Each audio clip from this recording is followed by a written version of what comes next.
Howdy, folks. How's the sound? How's the lighting? And most importantly, how are you? A little update on my foot. I no longer need bandages. I no longer need crutches. It's pretty much kind of all better, but like, I'm gonna have to like do some daily rituals on it for the rest of the year to make sure that it heals very nicely. But in general, I can walk. I can do anything. I can jump. I can whatever. So Chad Box has been a drama queen as usual, it seems. Limit, look at that. Lighting's a bit low. I'll turn it up a little bit. Chat box. I need to sort out chat box. That's way too bright now. Chat box. Where is chat box? Come on, chat box. There you are. Right, stop being so big. So big. Right, Jambox, come on. Right, turn it down a little bit, and hopefully it won't be so big now. How much is your foot healed? It's hard to really explain.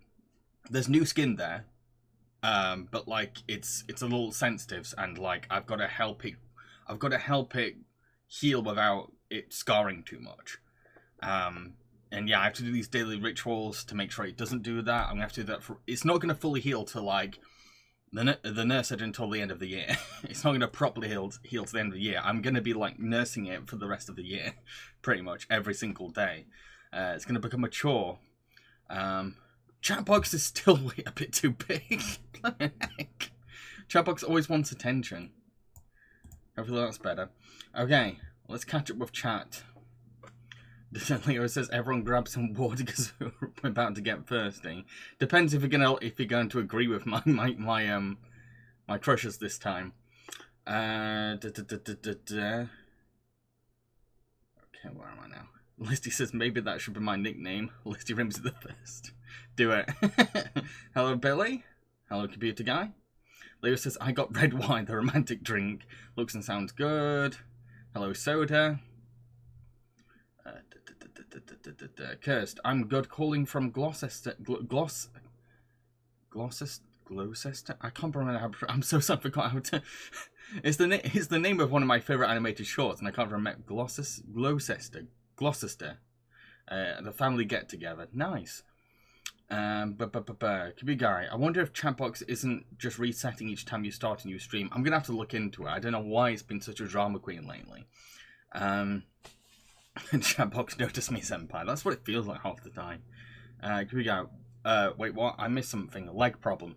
Oh, Kabigari. So if you don't know, I dropped a pan of water, boiling water, on my foot a couple of weeks ago. And I was basically I couldn't walk. I literally could not walk. I had to like crawl around and everything. And if I left the house, I'd have to like carry crutches everywhere. And it definitely gave me a learning experience, not only to not be a complete freaking idiot when it comes to cooking and dropping things like that on myself, but also the perspective of people that are disabled permanently, and made me like go, wow, they have to deal with this every single day of their lives. And it feels like a lot of the world it rarely ever caters to people with those disadvantages. And yeah, it really helped me put myself into their shoes. And like, a lot of people look at crutches and think like, oh, it's fun, hee hee, but like, if you can't use one of your legs, you're basically carrying your whole weight around. You're basically hopping your weight around, and like, I remember like hopping like 5 steps forward. It felt like a workout. It was so exhausting, and what I had to do for a while was basically force my foot to learn to walk again. I had to do foot exercises every 2 hours, every single 2 hours, while also remembering to take my painkillers, remembering to take some what's it called now? Antibiotics at the same time. I had to follow this constant routine every single time. So yeah, it was a lot. It was a lot. Good evening, Fruitline. Here we go. It happened to my mother once. I had to drive her to the doctor immediately. Dang, hope she's been all right since. But yeah, it was definitely, yeah, it's taught me a lot. The whole experience has definitely taught me a lot. And to be just way more sympathetic for people that are in those positions, and like, yeah, it's a lot. And like I got different reactions from different people. Everyone responded differently to seeing me in crutches. There were some people that were just like, oh, he's in my way, or there were some people that were genuinely kind. It was very varied kind of reactions. Because I remember spraining my ankle during a dance rehearsal, though that was on me for wearing incorrect footwear. Thankfully, Hilda before the show. Oh, that good timing, but that must have really hurt. Could do it. I remember breaking my arm during middle school. Ow. I've said this before, but like when I was 4 years old, I dropped a whole china bowl on my arm, and like I could see inside of my arm. I probably told the story a million times, but it's just to give context. And like, yeah, so when I was 4 years old, I saw inside of my arm, and I had to wear an arm cast for like most of my toddlerhood, I guess, because of that. And like, it was kind of weird because I once had this recent foot injury. It took me back to those 8 years, and my mum was giving advice on like how I coped with that arm cast and stuff. Leo, it sounds surreal going through that experience, especially with the reactions. Yeah, I remember the weirdest one I had was I came out of a supermarket, and keep in mind the most frustrating thing when it comes to like, how do I word this? The most frustrating thing when it comes to not being able to use one of your legs is that you have to then hold on to something, whether it's crutches or a wall. And that means if you want to carry something, it's a nightmare. You can either like carry it on top of the crutch, or like try to hold something. I barely bought anything when I went to the supermarket because I thought there's no point half the time unless I could like put bags on it. But even that was a little risky because like it would just bounce off the crutches and stuff. But yeah, here's the thing. The reaction. This is the worst reaction I got. I just went to the supermarket, got a couple of things from there that I kind of needed, and as I was coming out, this one guy like just stormed into the supermarket in front of me and just looked at me like, oh. I was like, I'm sorry, you came right out of nowhere. It's really hard for me to go any faster. I'm literally limping here, mate.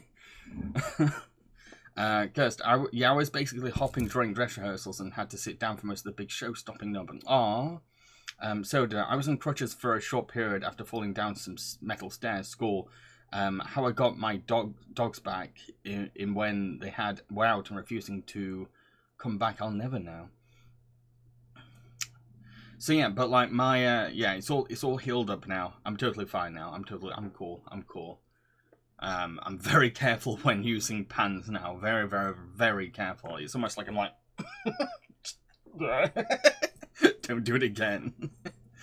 Because more than anything, it was an inconvenience. I literally just could not do anything. And it was a chore to just leave this chair. Just leaving this chair was like a nightmare until I learned to like walk again. Because I was crawling. I was literally crawling around my flat. I was just on the floor, like, trying to get to places.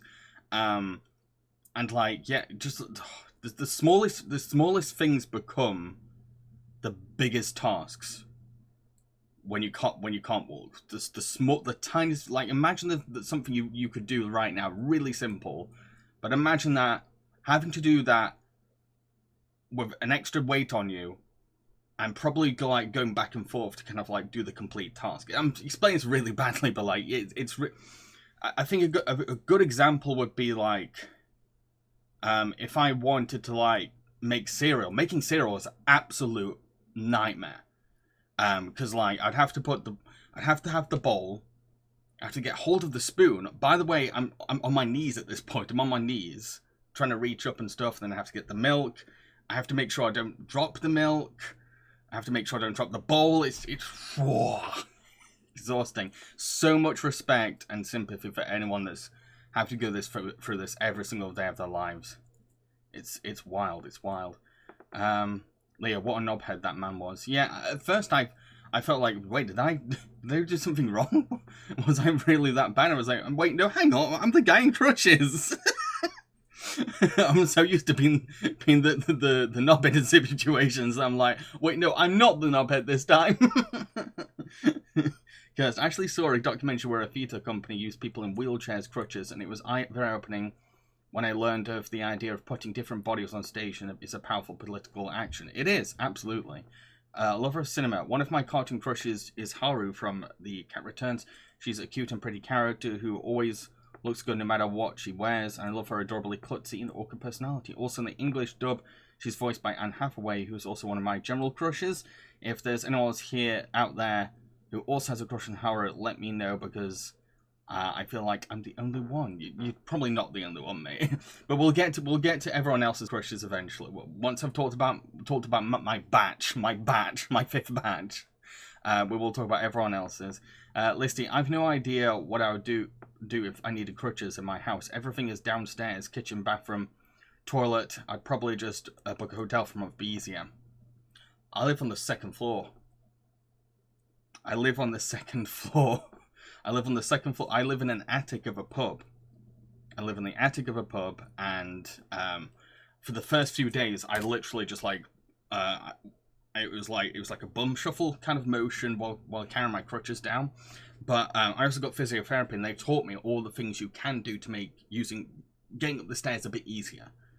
But saying easier is kind of putting it mildly. You still have to like put a little effort in just to go up some stairs. But like there are ways to make it a little less kind of like aggravating. Like you don't have to bum shuffle up. If I had the crutches still, I could probably show everyone. But like you have to hold both the handles, hold onto a rail. Yeah, it's a lot. It's a lot. It is a lot. It's a lot to take in. It's especially hard if you have no one around to kind of help you do the extra little things.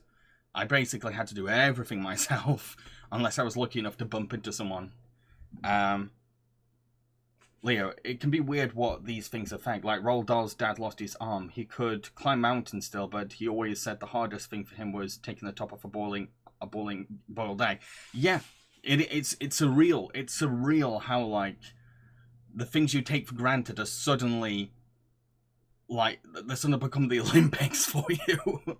Part of why I'm excited for the Mario movie is that this new version of Peach looks hot. She does actually. I'm gonna say it. I know that after I see the film, she's gonna end up on the next tier list. Granted, I always had a thing for Princess Peach, but Anna Taylor-Joy could potentially be in my new favorite version of the character. No, I get it. It's a very, very pretty design. I'd say it's probably like one of the rare times where Illumination's actually done a really good design for a character. But yeah, we'll go through my my batch very soon. We'll go through it all. There's gonna be there's technically 47 crushes to admit this time, 47 to go through.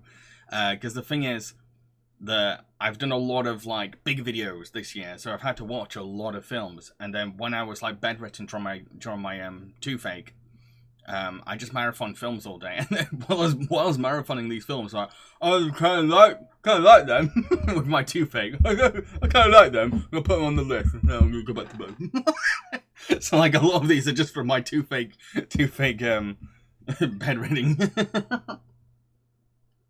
Huge guy. Hardest thing for me to do was to wash. Trying coming to a bathtub with only one leg. I don't know where to begin with the bathtub. I don't know. I don't know how to describe how awful it is to take a bath when you can't use one leg. It's an absolute nightmare. you're basically forcing. Again, it's a lot of working out involved. You're having to push your body to do things it normally wouldn't do, just to kind of like reach parts of yourself to clean. It's crazy. I really, really want to do a charity stream at one point to help some kind of disability charity. After that experience, I really honestly do. I'm just like, there needs to be more help. There really needs to be more. This world does not cater to people with those disadvantages. Soda, Princess Peach hot? What's new there? She's always been hot in the games. I don't know. I didn't. She wasn't really my thing in the games, but in the movie trailer, like something's clicking. Something's clicking for me. Hey, hey Zelda. But in fact, I think all the characters look pretty damn good. If I'm honest. If I'm honest. I will say this, I do already have a Mario crush, and Leo knows this one. I have a thing for Luigi, live-action Luigi in the live-action 90s movie. Maybe even live-action Mario as well, actually, when I think about it. Leo, times like that, you understand why Joyce Swanson is swole from the waist up. Yeah. Honestly, yeah, it makes sense. It makes sense. You do a lot when you can't use your legs. Your arms are doing like most of the work. And I'll admit, I've kind of gained a bit of bulk there, a tiny bit of bulk there, because I've had to like use my arms so much. Zelda, Jam, are you a fairy? Just asking. Maybe. I think at this point I can't even like. I can't avoid the question. It's the fifth one now, and I've already included a bunch of Anthro characters, so maybe I don't know.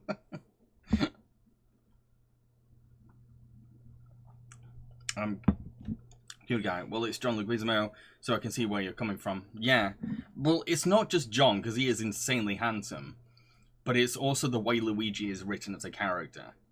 He's got the himbo thing going for him. He's kind of got like this innocence to him, and he's just kind of like, what we doing, Mario? he's just falling head over heels of this cute scientist, and genuinely respects what she does as well. Oh, it's so cute. It's so damn cute. Listy, Jam's persona is Gonzo. That wouldn't surprise me, actually. Here we go. And Luigi was pretty much the hero of this film. He was pretty much. I felt like he had like the most development and the most incentive in the film as well to like reach the goal. But to be fair, it's been a while since I've seen that film, and I want to watch it again because it's fun. It's a fun film. You can argue all you want about how it adapts the games, but it's a fun B movie. Yeah, it was one of the good things about this film. I like when Luigi's in the spotlight. Right. I think it's time. It's time I revealed them all. Okay, so I'll admit I've got weirder lists, but I feel like there's a couple of choices in here. People might go, huh? But like, you will. It's hard to explain this list. It's hard to explain. I think it's pretty normal compared to the others, but there's just a few. There's a few spicy ones thrown in here and there as well. So I wish the 90s movie was animated, and it'd be kind of cool as an animated film. There is a Mario anime movie, but it's not very good. Freezer level, yeah, this is freezer level spice we're talking about. But at the same time, I have been reassured that some of these aren't that bad. But yeah, here we go. Here is my list, and it's gone. Where's it gone? Come back up. Here's part of the list. I mean, like, down here we've also got an extra one down here. It's hard to fit everyone in. But yeah, this is it. It's pretty much. I love these tier lists. Awesome. What do you mean red? What red? Do you mean red alert? Red flag? I don't know what you mean by red. It's a very pink. I noticed it's a very pink looking collection this time. For a lot of pastel colours going off here.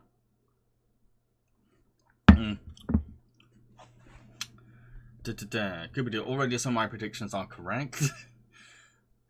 Maybe. I mean, again, these are just things that I've rewatched recently or watched for the first time, and then it's clicked with me like, oh, actually, yeah, I can see that now. It's a yeah. These, I'd say, like, all of these are things that I recently rewatched, either for a video or during my bed running. Pretty much when I look at it, yeah. that's the whole collection. Oh, my little ice spot. Yeah. We'll get to her. Alright. Let's start from the top. Let's start from the beginning. Okay, so first up, we have Annie from the Iron Giant. This is a very normal one. I feel like everyone goes for this. And for a while, like, weren't my thing, and I was just kind of like, no, everyone's into Annie, I'm not. But then I rewatched Iron Giant for a podcast that's hopefully going to go up this month. And like, I was like, actually, no, now I get it.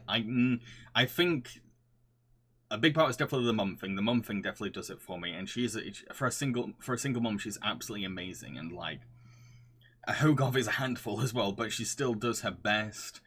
And like, she finds this great like balance of being like attentive, but also disciplinary, and loving, but also knows when to set boundaries and that kind of thing.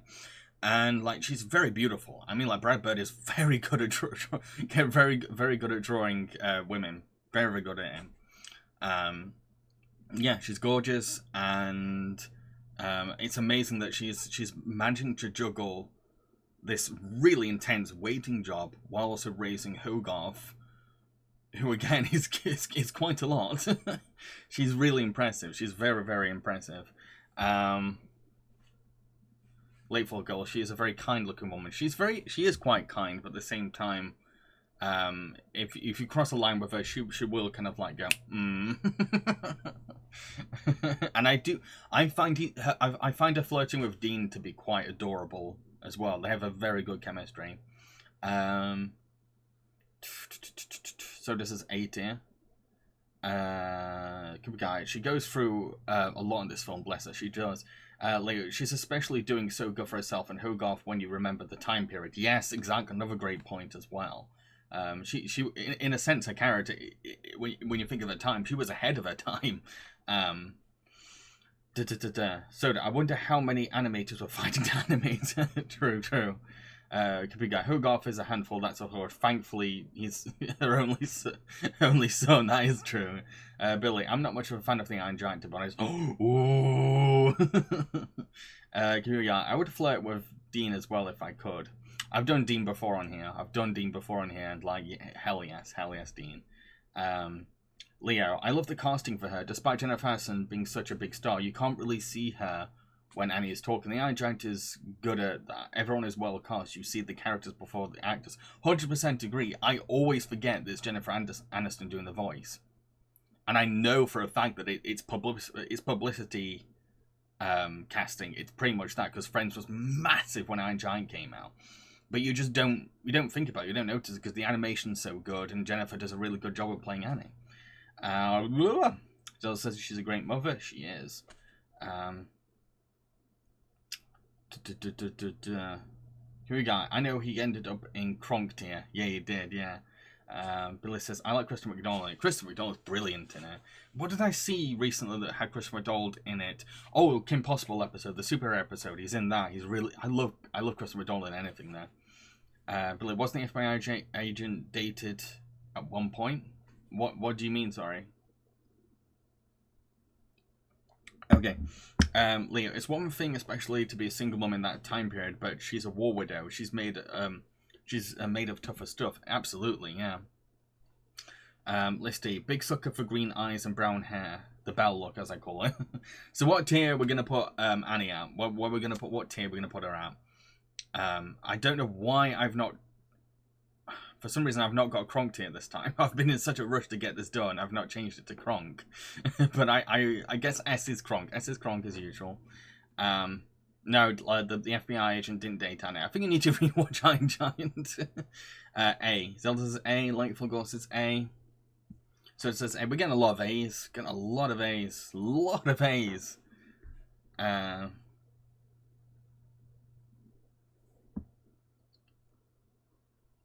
Good dude. Annie is an easy crush, but for the right reasons. With everything she went through, she still tries hard to keep cool and give her son a good life. Yes. Who guys says A or B? Kerr says, my favourite part was when she drove after the giant. Like, that's how determined she is to make sure her son is safe. Yes, I love that scene. Leo says defo Kronk or A. I'm getting a lot of A's. And, like, I get it. I get it. Like, it took me a while to get to the point where I was, like, realising, okay, there is a crush there. So it's very new for me. So I wouldn't say, like, wow, Kronk. I'm just kind of like, I get it now. Okay, let's put her in A, then. We can put her in A. Who is next? Howdy, Summon. Long time no chat. Yeah, not seen you in here for a while. Next one is Basil from the Great Mouse Detective. Where do I begin with this guy? Where do I freaking begin with this guy? You've got this great combination of being kind of cocky and arrogant, but also impressively intelligent, and also very creative, and like he's very charming, but at the same time he's kind of cheeky, and like there is something there with his whole like rivalry with Radigan, and like yeah, there's a lot here for Basil.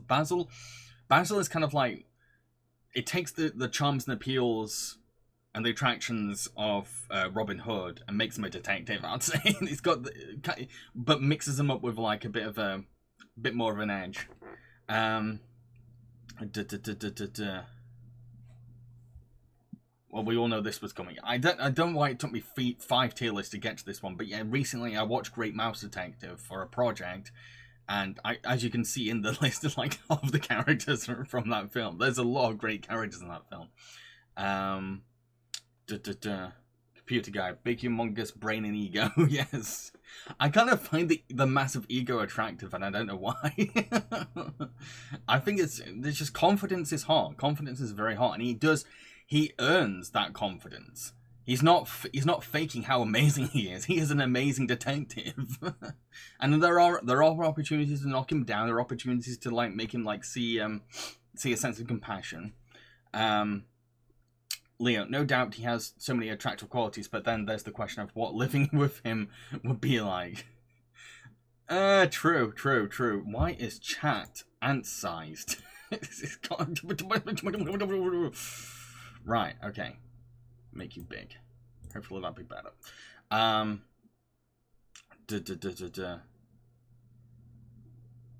Where am I in chat? Zelda, I love characters being an asshole, but also have a big heart. Yeah. Listy says, I'm a triple B basic Basil bitch. Billy, Great Mouse Detective and Oliver and Company, the best 80s Disney movies. Soda, I feel like I must have been influenced by Basil when I was writing for my own incarnation of Doctor Who. Won't blame you. He's got that Doctor Who kind of thing going for him. Computer guy, B for Basil. He's great. It's in the title, but he's not that great. His ego doesn't help. I mean, like, again, this is about attraction, and like, if there with some characters, the ego is part of the hotness.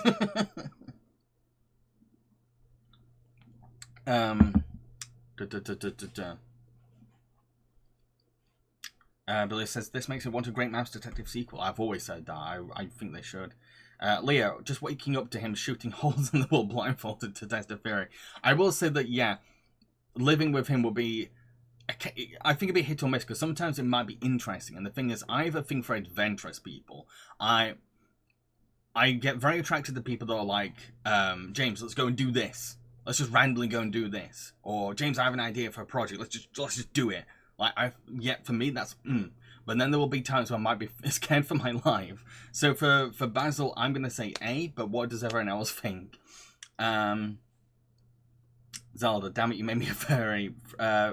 Fruit Lion. Well, no matter what, he's better than the Phoenix Wright take on the character. Herlock Sholmes, a dreadfully written character comparison. I didn't hear that he was that bad. Summon, I feel like the guy that Tennant from Duck Patrol gets his resourcefulness from Basil. Billy, even when Disney was doing DTV sequels, I can't remember them even planning to possibly do one. Kind of Sherlock Holmes, now that I think about it, he was a weird person as well, according to Watson. Very, very weird. Very weird. Leo, then he's perfect for you. His whole thing is dragging your arse out to adventure. That's why I think that's my main attraction to him. Is just like his sense of adventurous and just going for things. Like I don't know. I'm just a sucker for people that are like random, because I don't like dawdling about. It's very hard for me to relax. So like I'm very attracted to people who are like, we're not gonna just sit around, we're gonna do something completely unexpected. Billy, Jamie, are there any British voice casting Great Mouse Detective, by the way? I think most of them are British, right? I can't remember. I honestly can't remember. Someone says B, Soda says A, Billy says A, Zelda says A. You've got a lot of A's. Yeah, I'm quite.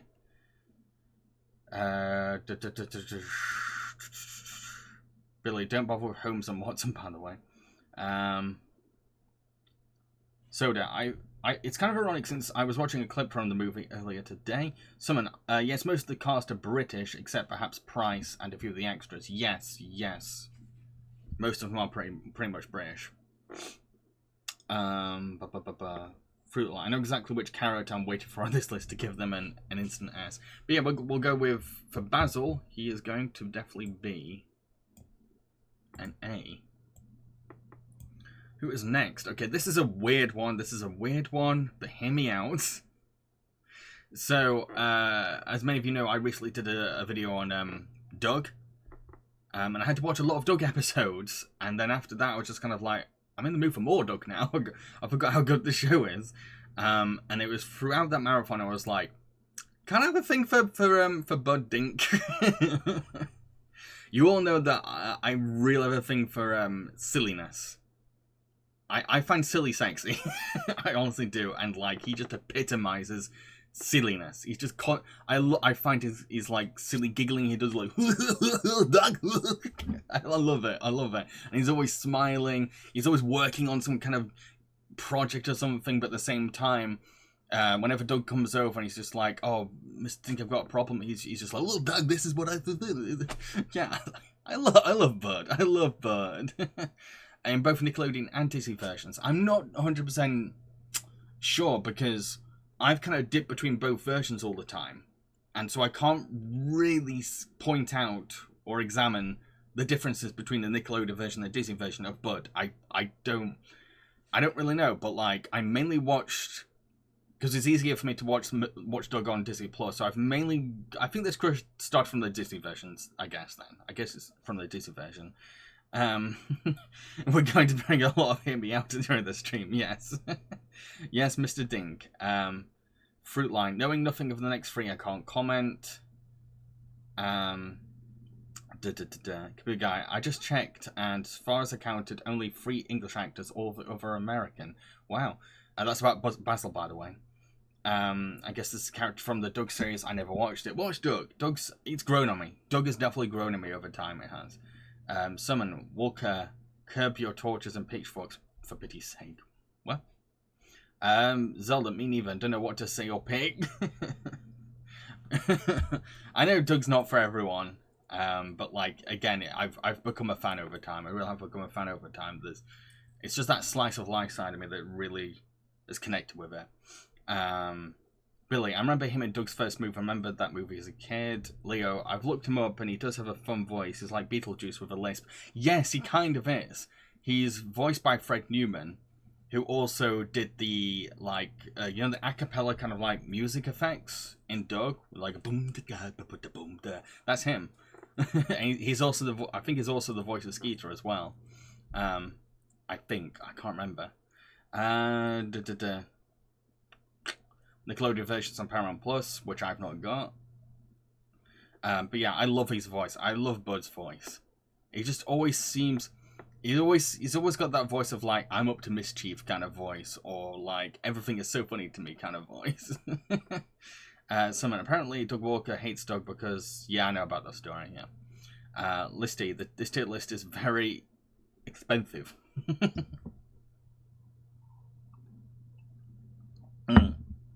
I know I'm probably on my own with this one. I'm probably on my own with this one, but like he's just there for me. Even the way he dresses is cute, and like yeah. You just make a character silly for me, and that's it. I'm just kind of like, hello.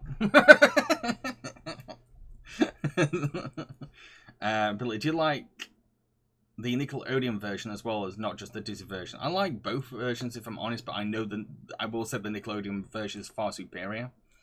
Way more superior even. That you kind of lose something once it got acquired by Disney.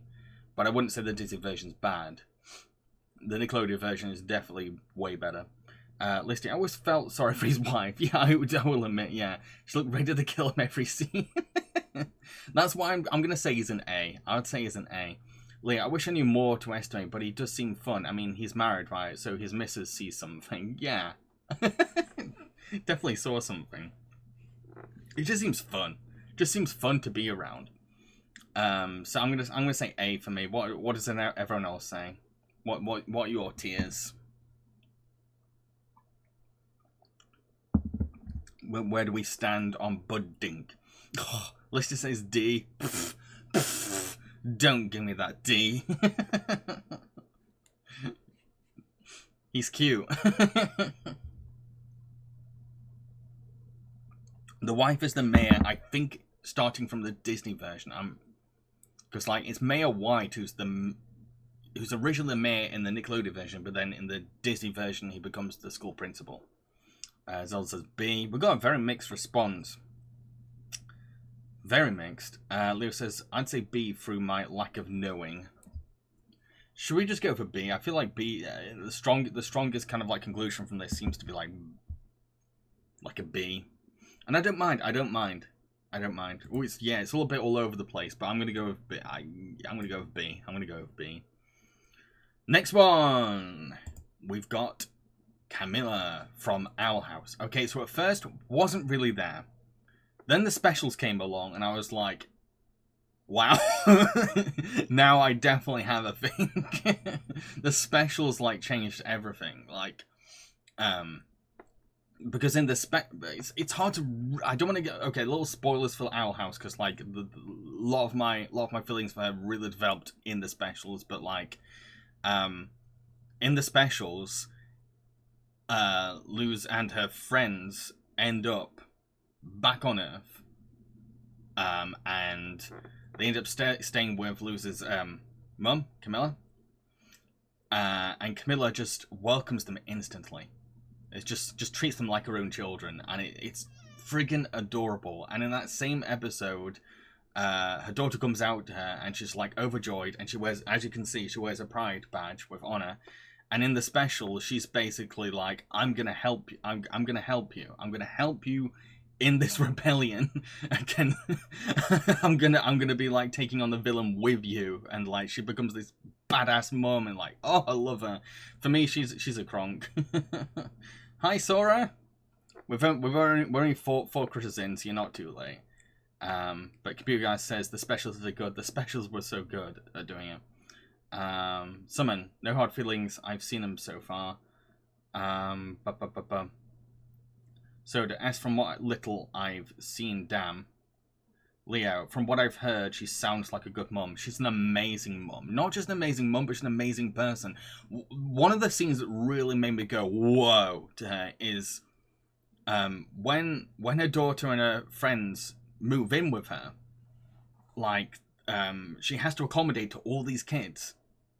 And she does not complain. She stays up all night in her bed, like, going through, like, reminding herself, so that's the diet for that kid. I've got to keep that in mind for that kid. And she's doing this while smiling and then yawning and then goes to sleep. She kicks ass. She's a Kronk. I love her so much. Again, like, in the before the specials came along, she was just like a likable mum character that was a bit flawed, but like the specials come along and you're like, whoa. Sora says, I'm falling asleep, so if I'm quiet, I'm sleeping. God bless you. I still wish we could have gotten a true season 3. Agreed. Oh, well, but apparently we would never have had the you know who if that happened. True. Leo can't beat a mum that's ready to leap into action with a kid. Computer Guy, she's one of the few Kronks I spot on this list. Zelda, have you posted your previous tier list on crushes? Yes. If you want to see any of my other tier list streams, they're on my VOD channel, which is called Jambareeqi Highlights. Jambareeqi Highlights. Go subscribe to that. I need more people to subscribe to that channel because, like, yeah, that's what every time I do a Twitch stream, usually it gets posted straight onto there after. Cursed. It's so heartbreaking knowing Camilla loved her daughter's win despite everyone mocking her, only to be gaslit by the principal into going along with taking Luz to the camp. Yeah, it's. I hate that principal. I honestly hate that principal. Like, she does love her mum and she just wants the best for her daughter. She really does. She's one of the best animated mums ever. I will say that. Season 3 has given a lot of development for Camilla. All this time she was just as geeky as her daughter. Yes. And a motherly side expanded to Luz's friends. Plus she's a veterinarian, which means animal lover. It's so good. Because, like, there's even an episode where Luz basically it's revealed that I don't want to spoil it, but like, everyone go watch Owl House. Don't judge it based on the trailers, don't judge it based on the intro, because like there's just so much more to the series. It's so good. It's so good. I think I do have don't I have a tier list for my crush streams? I can't remember. I'll have to look into that. Kronk level, yeah, Kronk. Kronk, yeah, we got a lot of Kronks. So what tiers we going? What tiers we going for this one? Ospardo, looks B to me. Then again, I haven't seen the show on account that I've had my fill of story based on Gravity Falls. It's not really like Gravity Falls, if I'm honest. It's very different to Gravity Falls. It's from people that worked on Gravity Falls, but it's a very different show. People just says Kronk.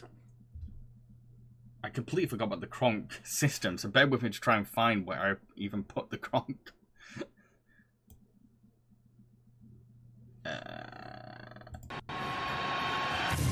Ha! Boom, baby! Oh yeah, it's all coming together. Well, now I've lost it. Where am I? That was a nightmare. I should have prepared better, but like, yes, she is absolutely a Kronk. Next, we have Chiba, Dr. Chiba from Paprika. I had to watch Paprika for my Minecraft video. You lost the big red, but I forgot about the Kronk system.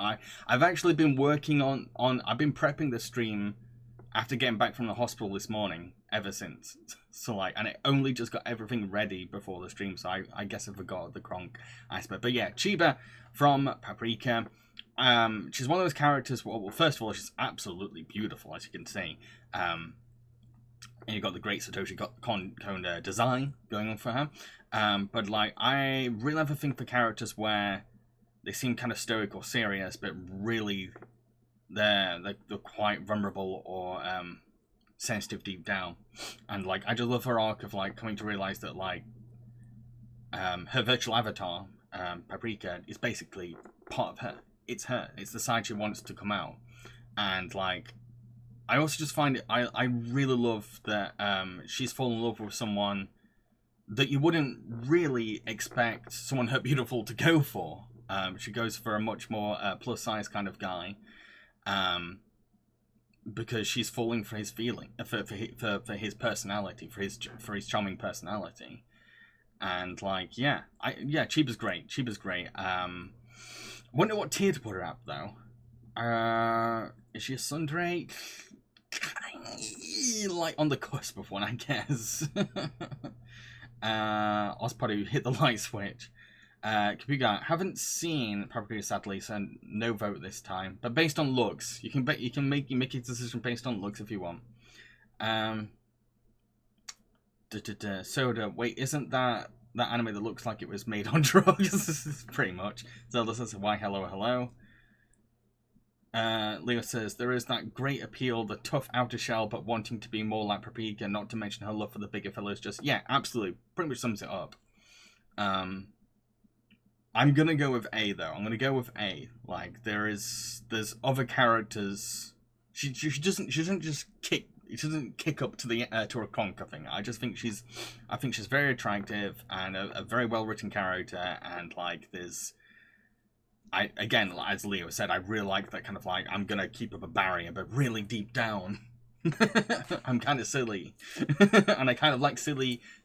I like silly guys. I like that. I don't like to judge women on looks only, but it would be an A. Yes. A. Billy says A. She is attractive, I think, for Asian women. Okay, so yeah, any more tears? Any more tears? Leo, can you just imagine how she is on those cozy nights in with the fella she loves, allowed to be comfortable, to be soft, to be spoiled by someone, allowed to unwind? It's the good food. Yeah, yeah.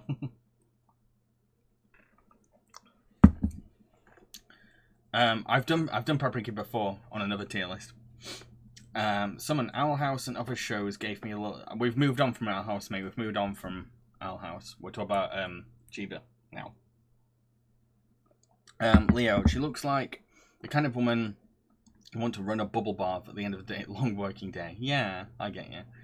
Billy says, Jamie, what about her Altica? I just said, I've already talked about Paprika on another tier list. Leo's pulling a Kronk. What tiers are we giving her? What tiers are we gonna say?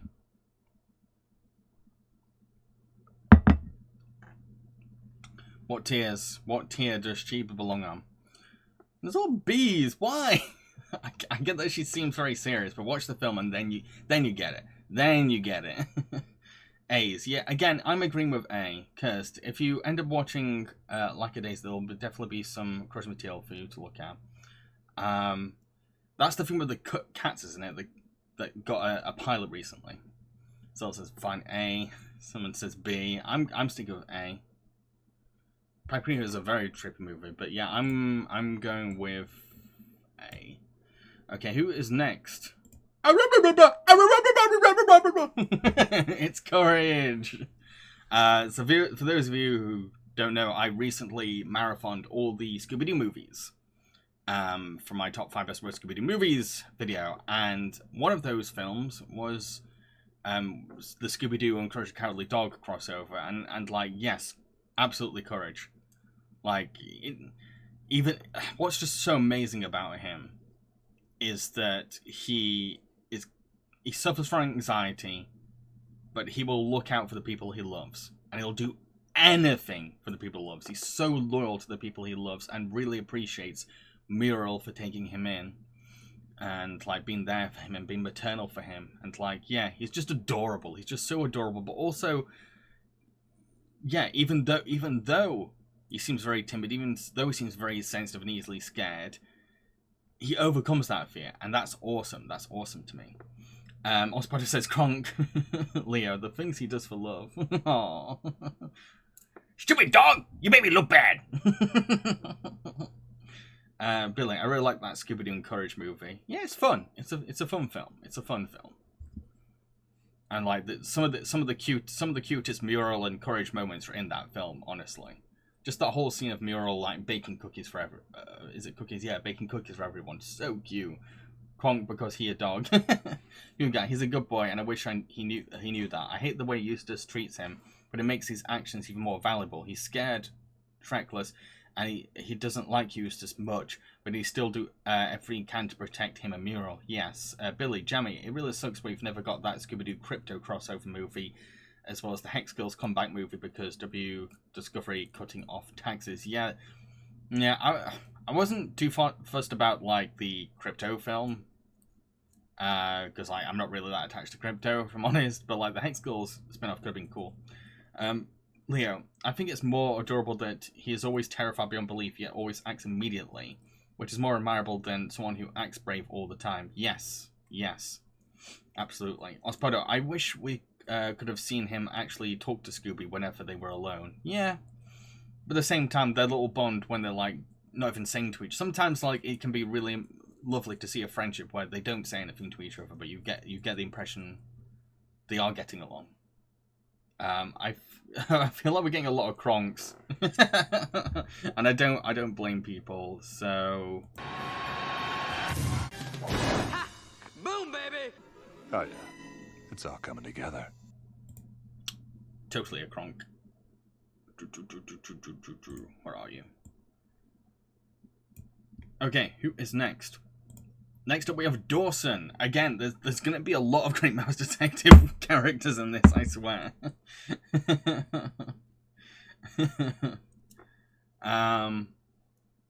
So yeah, Dawson, where do I start with him? He's just cute. He's just really adorable. And like, I really like that he becomes the heart of Basil. He basically like helps Basil to develop a conscience, because he's the softer side. But I just find it so cute how he's the innocent kind of like bumbling guy that's like, where are we going now, Basil? What's this? That's so cute to me. And just seeing the scene where he's like going to that sleazy pub, and he's just kind of like,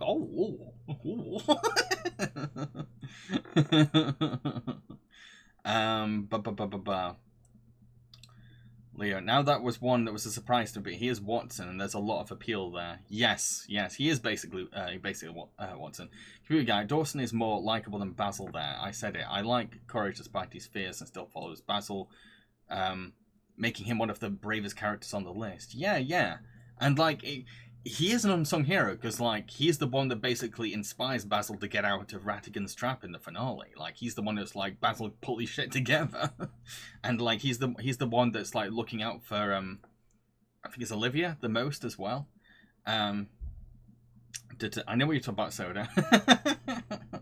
Zelda, I'm such a sweetie. Seeing a crying little mouse, he just approaches her and tries to help. Yes. He's on his own little mission, but he's kind of like, oh my god, I have to look after this little girl to make sure this little girl's okay first. Dawson's adorable. I'm going to say, for me, he's a Kronk. I'm going to say he's a Kronk to me.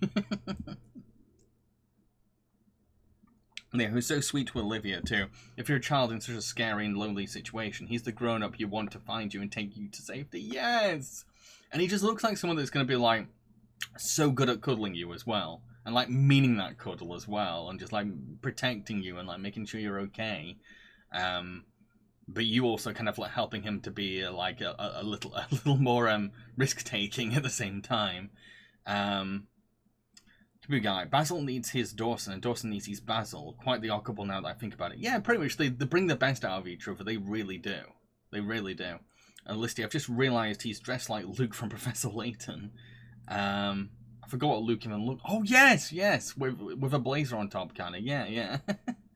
I wouldn't mind you putting him on Kronk here. Yes, thank you, Leo. Even Basil recognised when a liver is snatched away from them. He sees how hard that hits him.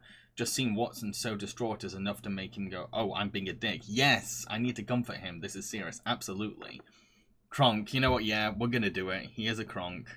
We've got more than one person saying Kronk, so I would say. And I'm saying Kronk as well. Ha! Boom, baby! Oh yeah, it's all coming together. Absolutely a Kronk. Right, let's put him on the Kronk. Who is next? Okay, now we're gonna get. I feel like we're gonna get weirder and weirder at this point. I feel like maybe the top ones are there's a few novel ones ahead, I think, but there are. There's going to be some ones where it's kind of like, but here we go. Recent watched Monsters University while I was bedridden. I always watch it when to cheer myself up. And yes, Dean Hardscrabble. Yes. She's got that sense of authority, but also this like passion and this self-respect and this pride in what she does. And like, she's kind of scary, but also you feel like she could bring the best out of you as a student. And Helen Mirren.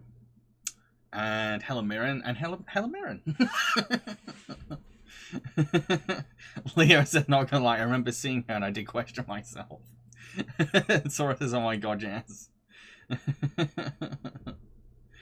Soda says eyebrow goes to space. Her design is brilliant. I friggin' love her design. I love the presence she has in her room. Just that she just knows what she's capable of. She knows her accomplishments. But at the same time, when she starts to see Mike and Sully's talent, she's like, wow, and actually appreciates it. Because like she loves the art of scaring. She's passionate about it. It's in her heart. It's in her blood. And for me, that's really attractive. Is that you've got the sense of authority and you've got the sense of passion. Like she's not trying to like be evil. She's just very strict because she wants the best of the best when it comes to like the art of scaring. Sorry, but she is scary. Zelda, geez, that sudden picture switch scared me. Here we go. I don't know this character at all. Monsters University, Dean Hardscrabble. If you asked me to draw on looks, I'd say C. Pointy teeth are threatening. Yes, hell yes, pointy teeth. Hell yes, pointy teeth. Leo, I mean, she's Helen Mirren as a monster. She's already hot. Yes, pretty much. I did want to also mention Helen Mirren. Listy, she looks and acts a bit like the alien leader from Lilo and Stitch. She does, actually. Oh, now that I think about it. Lover, I honestly cannot see anyone but Helen Mirren as the voice of Hardscrabble. Great casting. It is really good casting. Zelda says C. I don't know what to put her up, if I'm honest. Leo, and it has to be said, that body is amazing, and I don't necessarily mean in that way. She's a centipede dragon. How can you not love that? It's a really unique body, really unique design. But yeah, I don't know what tier. What are people saying? What tier would you go with? Especially those who've actually seen the film. Curse says B. It says, despite a hard experience, you can tell by the end, Mike and Sully did grow on her. Yeah, and I really like seeing her going, like, just being genuinely impressed by their scaring dynamic. You know what? Everyone's saying B, and I kind of get it. At the same time, Helen Mirren. Leo, when someone says step on my mummy, she can do that and then some. Yes. Because it's a really unique body. One of Jam's many out of context quotes. Computer guy says C. Personality A looks C. I'm going to go with B. I feel like B maybe is the most authentic reflection of everyone's and my own reaction to her. What is next? Oh, it's Din from Wish Dragon. Rewatched this when I was bedridden. Still love Wish Dragon. I love Din. Din's just adorable. He's got the himbo thing going for him. He's got that kind of like humble average guy thing going for him and like underestimating himself. He's got the working class hero thing going for him. And like he sees the best out of Nina beyond like a celebrity appeal. And like, yeah, he's just cute. Look at that thing, so good.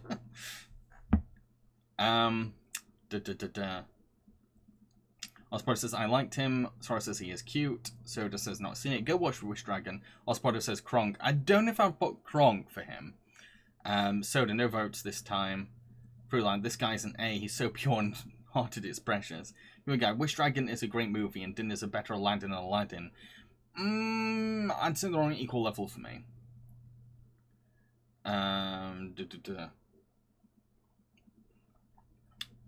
Here we got A.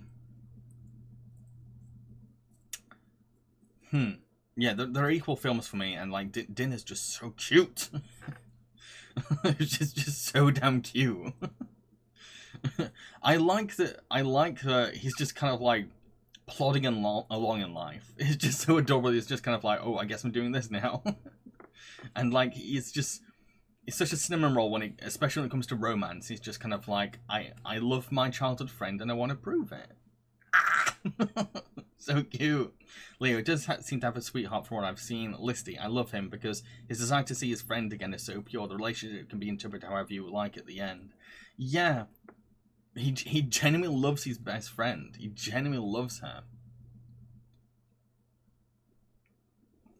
And you do I also love his dynamic with Long as well. His dynamic with Long is just brilliant, and like, just seeing what he brings out of Long just by being himself is amazing.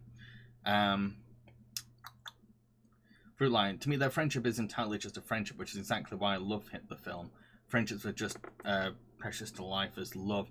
I don't know. I think they are going for the love thing, actually, especially when that rooftop scene definitely implies it's a bit more than that. I don't know. But yeah, I don't know. I need to rewatch the film to have like maybe a more intimate look at it. For like, every action from a good guy is done for a friend, not a lover. Zelda, judging by what you guys said, I would say S. I'm going with S as well. Maybe. Is he a Kronk? I don't know. Actually, I think he is. The more I think about it, yeah. Yeah, he is actually a Kronk. If we get another Kronk, but I don't know. Shrek is my 5th favourite film. Wow.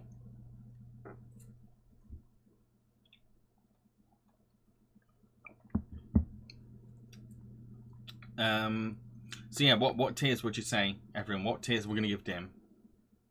S is the Kronk tier. I forgot to change it. I'm sorry. I forgot to change it this time. I think I can change it now. Let me double check. Oh, I can change it. Hang on, everyone. Ugh.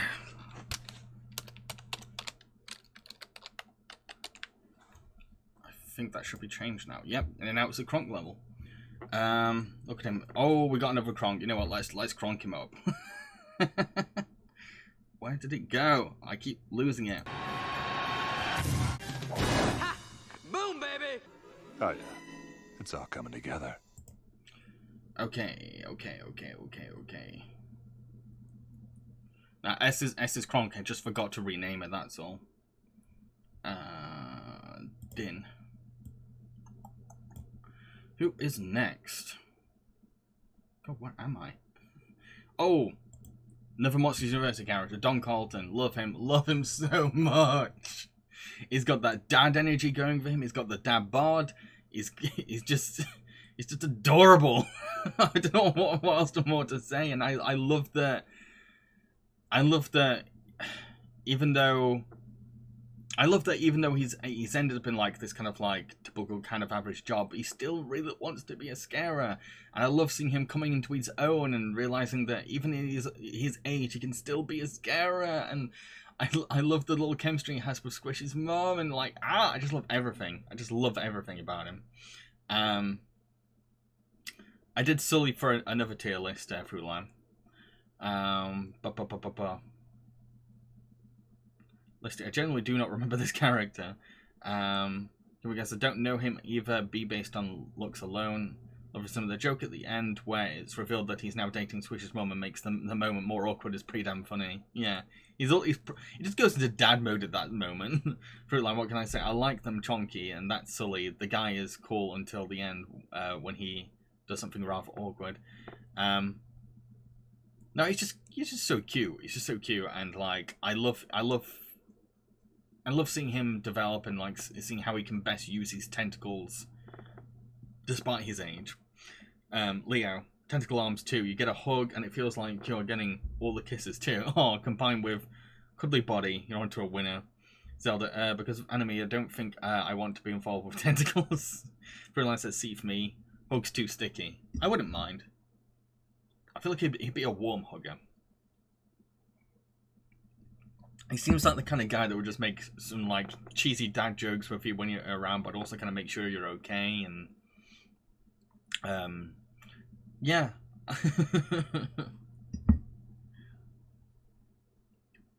This one's a very simple crush. It's not that complicated.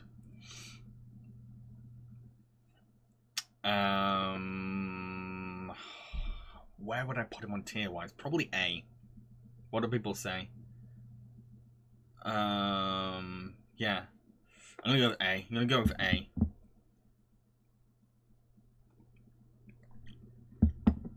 By the way, if you're new to my streams, feel free to follow my Twitch. That'd be real appreciated. Thank you. So yeah, tears. Want to know everyone's tears for Don? I feel like you can appreciate him more when you hear his voice as well. He's got a lovely voice. Can we do it? I just think of you as a big brother that's marrying your brother.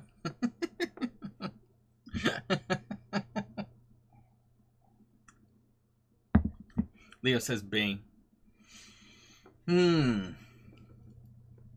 Okay. I want to hear other tiers. I want to hear other tiers before I make a choice. Zelda says not saying anything. Don's cute.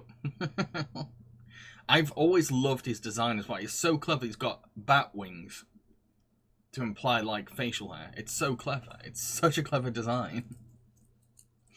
A from Ospardo. A. Yeah, I'm agreeing A. Should we let's put him in A. I feel like he belongs in an A.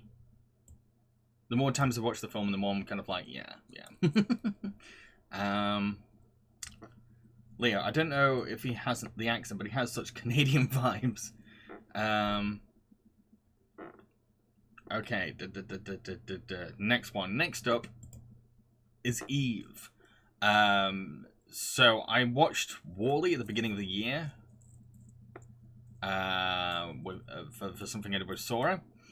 And like, yeah, I've honestly just really grown to love Eve, and like she's really pretty. When you look at it's a simple design, but it's such a pretty design, and I like that she takes her job very seriously and wants to prove that she can do this job seriously and she's competent. But at the same time, I really like those moments where she lets her guard down. And it's just kind of like shows that other side to her. You see that she can be curious. She can be giggly. And I love her laugh. She's got the cutest laugh. And she can be playful. And just seeing her get to a point where you know what she's like. Actually, there is this intimate side of me. Actually, no, I can see what WALL-E was doing for me. And like, wow. And like, oh, there's just so much to love about Eve. So much to love about Eve. Our spotter says Kronk right away. Whoa. First, I guess she'll give you all electronic kisses. I'm down for that. Leah says Eve is a stunner. So just says she's a robot. Yeah. Love her. One thing I really like about Eve is the fact that instead of a big named actress, they got a woman who works at Pixar to do the voice, Alyssa Knight. And she has a really great voice. Plus the laugh is quite cute and makes you smile when you hear it. I love her laugh. We got Eve. I have mixed feelings about her because Pixar somehow managed to make a non-humanoid robot look cute, and it's weirding me out. Counts for WALL-E as well. B or A because she's kind of a dick in the beginning of the film. But like, to be fair, she is just basically doing her job. She's just focused on her job. She's been programmed to focus on her job, and like, she's not there for WALL-E. She's not there for WALL-E, and like, it's a very serious job, and she knows it's serious, and so she's not gonna faff about. Ozpod says Kronk. I think so far it's only been Oz that's done the Kronk. Lister says she's robot Chiba, just needs a goofy guy to help her bring her out. Zelda, she's both cool and funny with a gun. Yeah, she can be cool. She can be dang cool. Keep it guys, stealing WALL-E's only plant is a dick move. Well, the thing is, WALL-E doesn't. Well, it's part of her programming. She can't help it. It's the programming taking the plant, and she needs the plant. She needs the plant to save humanity, and WALL-E doesn't know that. Leah, the romance is just so beautiful. I always melt at the scene when she sees WALL-E looking after her while she's in a stasis, and the genuine care and love he has for him by the hand is just hot 5 hot. Rushing hell for Leather to save his life and make sure she's still himself. Yes, absolutely. I suppose she's so cute. Calm down, Oz. We know you're cronking it up for Eve. We've got it. Leo, if Eve didn't take the plant, humanity the planet would have been fucked. Pretty much, yeah. Leo also says Kronk. We're getting a Kronk, yeah. I mean, like, it goes without saying she's a Kronk. Yeah, rewatch. I definitely encourage people to rewatch WALL-E.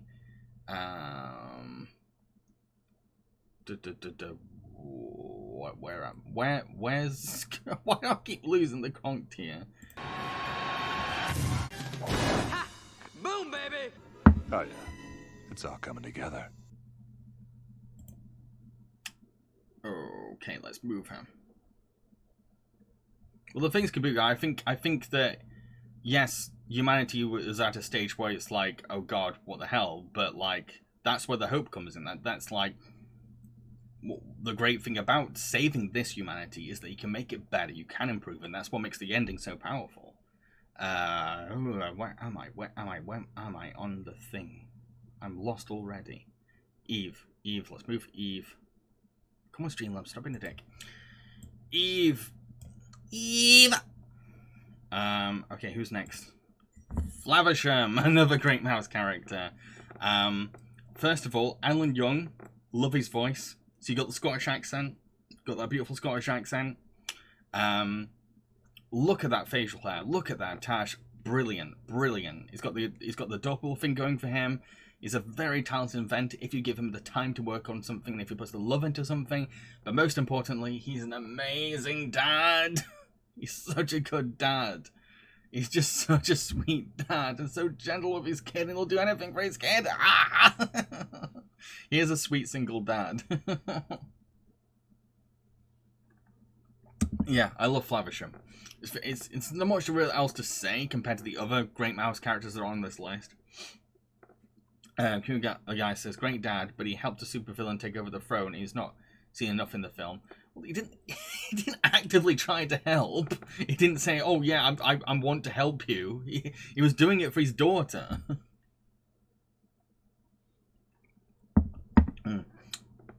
He's not in the film much, but like that, for me, it was just the beginning of the film that was enough for me to go like, crush. That little ballerina toy he's made for his daughter, perfect.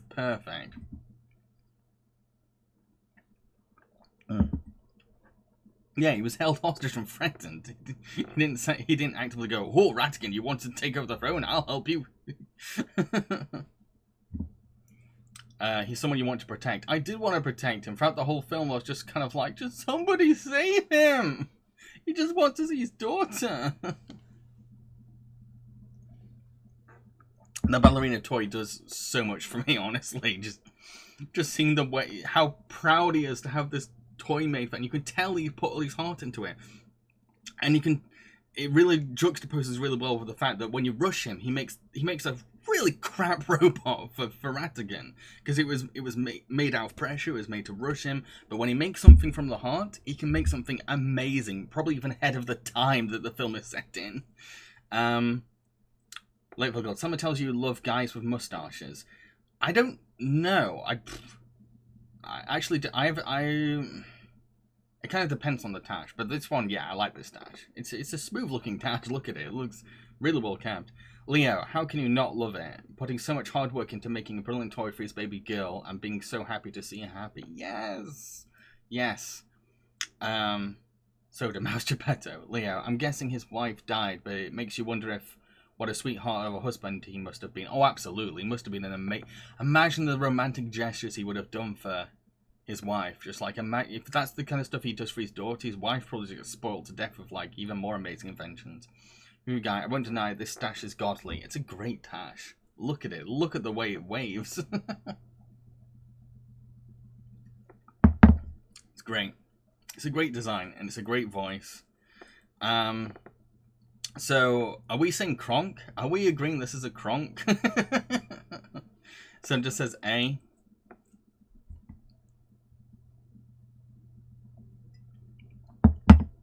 Zelda says A. Ospotter says B. Ooh. You guys says A or B. I guess we'll probably go. I'll settle for an A.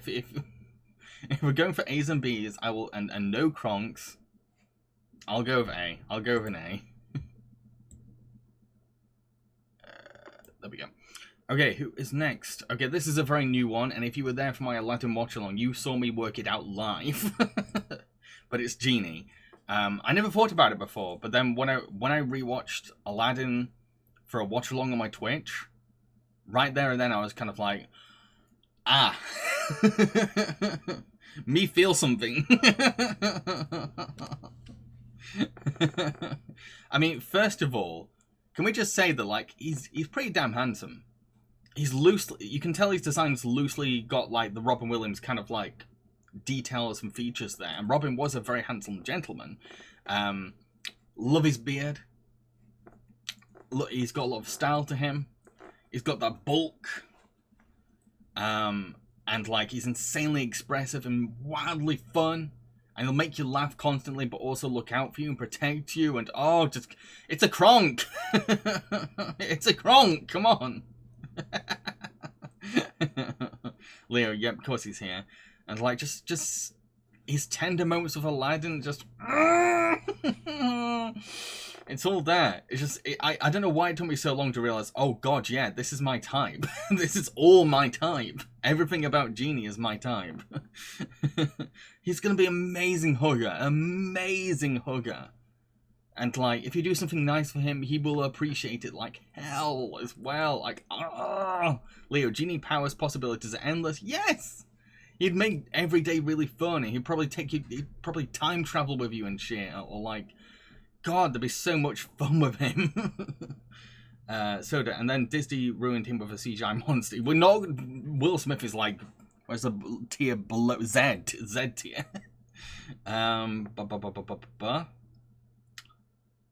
Listen, I know a lot of people see the relationship a different way, but I see him as a father figure to Aladdin. No, I get that. To me, Kronk tier needs a bit more something. Genie could be Kronk tier, for example.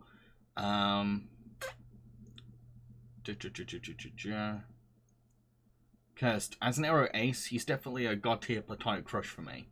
Love Cinema. Genie is one of the reasons why Aladdin is one of my favorite Disney movies. Robin Williams is perfect as a character, and he's both so funny and lovable. Good guy. I've never noticed him much of a himbo. How much of an himbo Genie was. He is kind of. He's got the himbo thing going for him. He honestly does. And like, it feels like no matter what situation you're in, he's gonna be steering you in the right direction. No matter how many times you say like, no, I'm not listening, he's gonna be like, no, this is what you should be doing.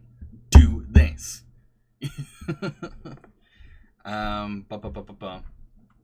Number one hype man, yeah. I feel like you could feel like he's the kind of guy that make you feel like you could do anything as well. He's the guy that's gonna be like, you can do this, and this is how you should do it. This is the right way to do it. You're gonna get a great result if you listen to me. And he knows what he's talking about. He's gone through a lot of experiences, a lot of different masters, so he gets life. Homer Genie, kinda, I guess. But Robin's voice does a lot for me. I'd say a big chunk of this crush definitely comes from Robin's amazing voice, especially when he sounds tender. Cooper, Genie is more than just a comic relief. In a way, he is Aladdin's straight man, plus he just wants freedom, which I think is something a lot of people can relate to.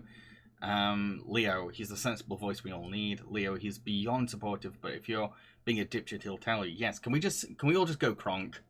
Can we all just say it? We know he's a Kronk. who in the right man would be like, lower than the Kronk for Genie? So we've got Soda saying Kronk, Lissa saying Kronk. Kronk, yeah, Kronk. We all know he's a Kronk. Goes without saying. Why do I keep losing the Kronk button? What is wrong with me? I swear I saw it. Kronk. There we go. Ha! Boom, baby! Oh yeah, it's all coming together. Okay. Genie. Where are Genie? Okay, Genie Kronk here. Okay, any Hilda fans? Deputy Gerda, help! Yes. I mean, like, all the Hilda characters have amazing designs, and like, I love their eyes. All the characters have lovely eyes. I don't know what. They're very simple designs, but like, the eyes are just lovely. They just have really nice, lovely eyes. They're very big, very bold, but you can see so much in them. And like, what I love about Gerda is that like she's stuck working for a complete plonker, but she doesn't bend over backwards for him. She doesn't suck up to him. She gradually throughout the show is just kind of like, you know what, I'm no, this is not the right guy. This guy is not passionate about what I'm passionate about. And that's the thing. She's way more competent than her boss. And, like, she's so good at what she does. And she's so sincere and earnest about being the hero. But also acknowledging, you know what, I'm part of a system that's kind of messed up. And, like, it's just... That episode where she ends up looking after David and Frida. And is just kind of, like, putting her life on the line to protect these kids. It's just... Yeah, I love her so much. I honestly love her so much. She was one of my first crushes while watching Hilda. Go watch Hilda. Computer guy, Gerda is great. She is great. Zelda, oof, ouch! I felt like a gut punch a gut. Leo, I definitely need to catch up on Hilda. Go watch Hilda. Good guy, not Kronk here. I keep that one for Joanna, but she's still an awesome character, carrying the whole safety patrol despite having an awful boss. Yes.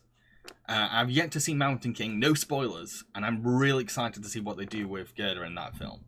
Considering how they left the season off, I'm just kind of like, ooh, where does she go from here? Because, like, she's so good at her job.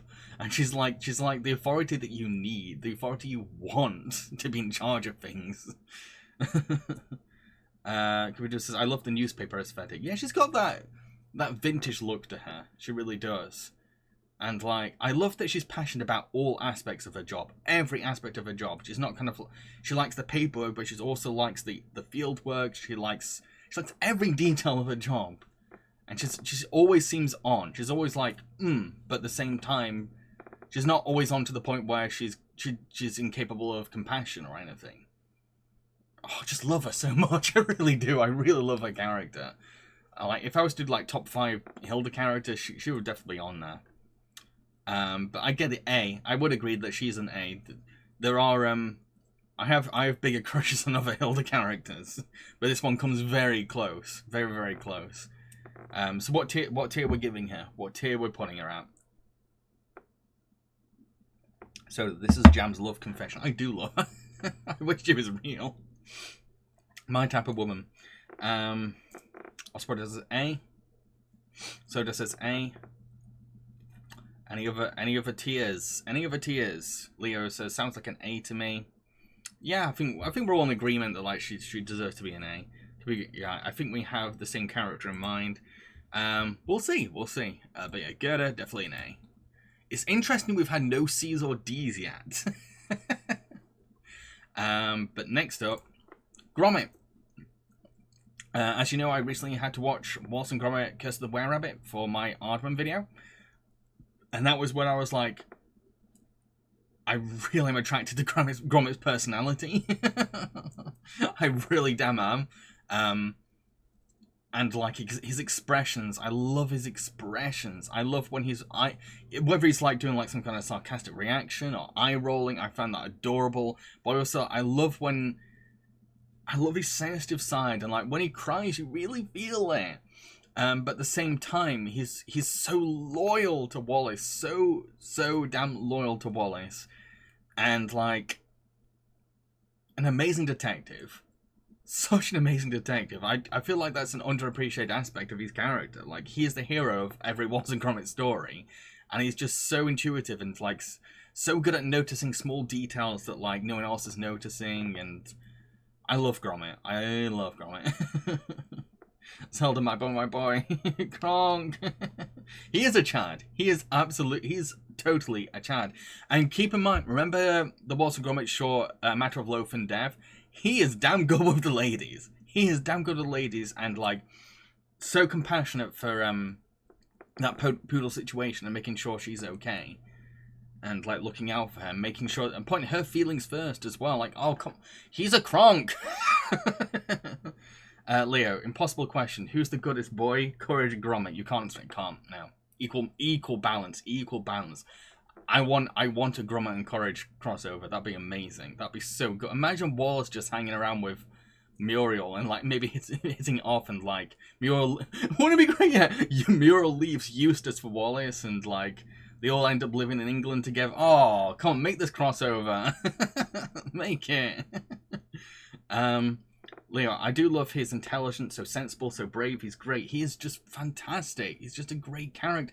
And like in The Curse of the Were Rabbit, he's willing to make huge sacrifices, like that marrow that he clearly put his blood, sweat, and tears into.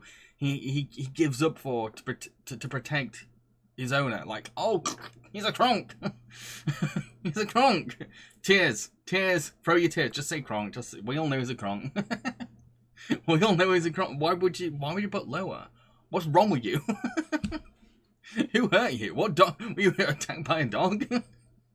Kronk, yeah, he's a Kronk. He is a Kronk. Cooper Dude, you can almost make the argument that Gromit is the actual genius. He is a genius. He is incredibly intelligent. And just like, I also like that there are some Wallace and Gromit shorts where he's willing to put his life on the line and willing to go into the field and willing to like dig really deep. He doesn't just stay at home and look around for like clues. He goes out there and he knows his suspects and he follows them. Kronk, yeah, we're getting loads of Kronks. Leo says an intellectual, likes gardening, homey, but in the thick of the action.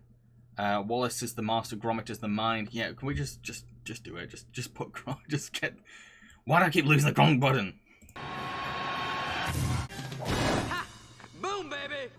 Oh, yeah. It's all coming together. Okay, yeah. Right. Where am I? Okay, so next up is Hector from Coco. You're so cute! He's so damn cute. He's so adorable. I'll admit it's been a while since I've seen Coco, but like this was one that just came to mind recently. It was like, actually, yeah, we'll put on the list.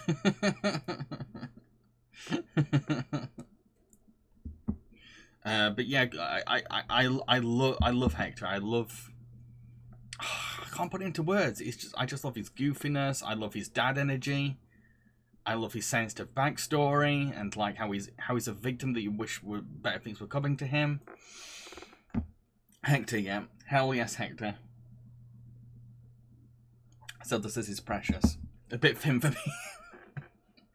Okay, I will admit, I can't imagine him being giving good cuddles, but imagine when he was alive. Imagine when he was alive and gave cuddles. Leo, he deserved the world. He did. Like, he's amazing father who was screwed over by bad luck. And, well, kind of like an evil dickhead as well. I love Hector. He deserves so much better than what he got. Computer guy. I also love that he takes care of his friend until the end. That's what sold it to me. Yeah.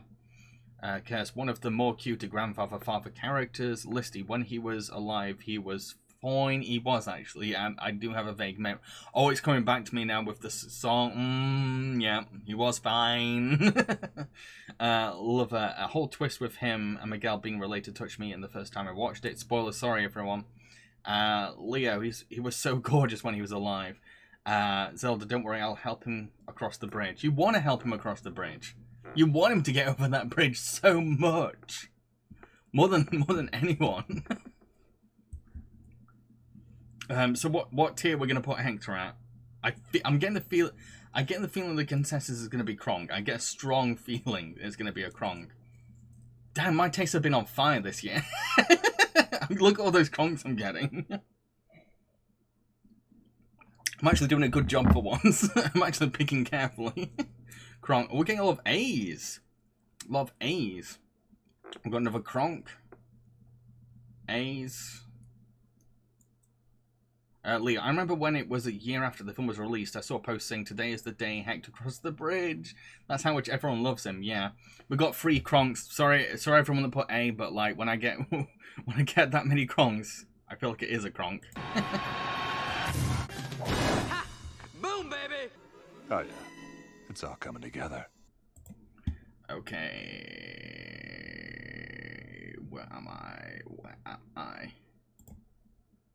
I forgot to put Gromit onto put Gromit in there, put Hector on there. Okay, cool. Okay, next one's going to be a bit more obscure unless you're really into slice of life anime like me. But Koei from Sweetness and Lightning. This is a Kronk-tiered dad who basically loses his wife, who was like an amazing cook, and he has to then learn to cook for his daughter. So he's a widowed dad learning to be a chef, technically, for his daughter. He's doing it all for his daughter, and he's just learning everything on the way. He's trying his best. Like even when he screws up a meal, he's still gonna keep trying, and all he cares about is making food that makes his daughter happy. That is his life. But at the same time, he's just a brilliant dad because he's always willing to admit fault, and he will always sit down with his daughter and say like, look, this is why I reacted like that, or this is why you can't do that. That's you shouldn't do that. He's always teaching her, he's always educating, but also listening to what she has to say. For me, he is a Kronk. If you've seen the show, he is a Kronk.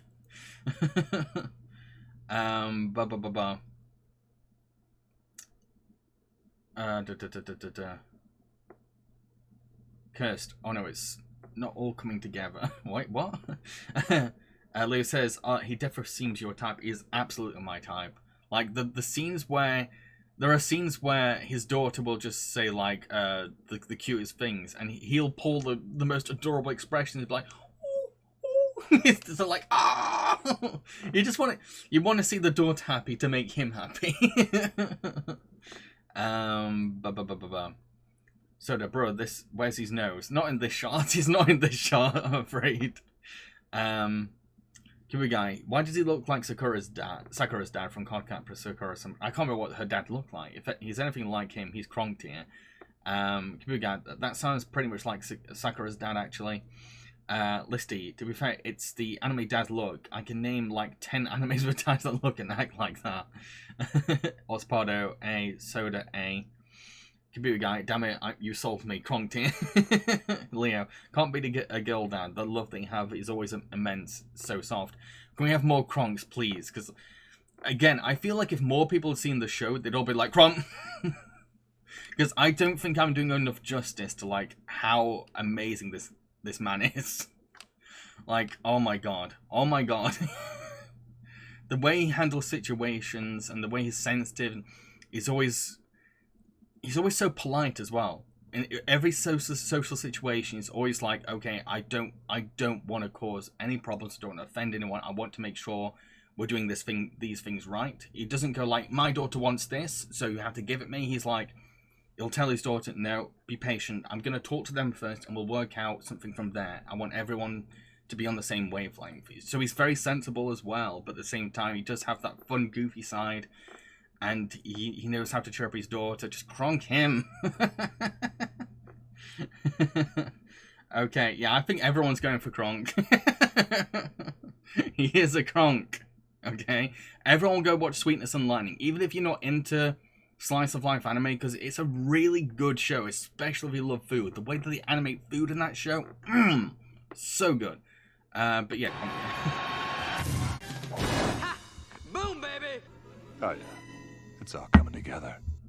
Who is next?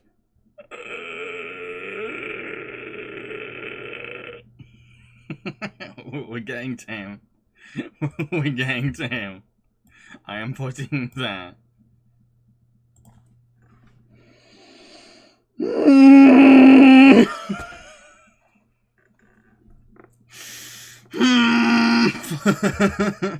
Okay, here we go.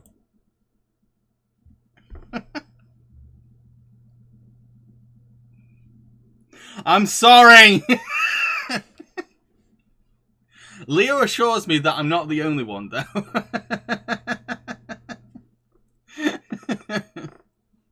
I was watching the whole film being like, why do I feel this way? Why do I feel this way? You shouldn't. You shouldn't. I'm sorry. I know I usually have very wholesome taste, but this one conquered me. I don't know. At first, I didn't know what it was. I was honestly like, why am I feeling this way? This guy is an asshole. He doesn't even look conventionally attractive. Why am I feeling this way? But, hear me out. Hear me out, okay. First of all, because my history of relationships, I found honesty and upfrontness really attractive. And I really like that Jack is just like full on, just like no fucks given kind of like, you know what, this is me. This is me. I'm an asshole. And to me, that's really hot.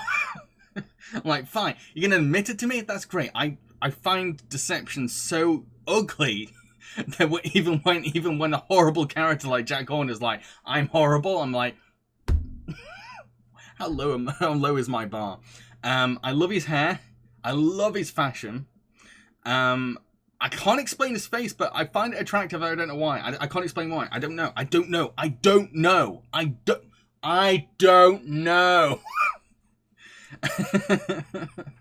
And like, I love his voice. John Mulaney's voice is it's a sexy voice. Come on, it's a sexy voice. It's the voice of Spider-Ham. And the hands. And I have a thing for giants. That's all I'm gonna say.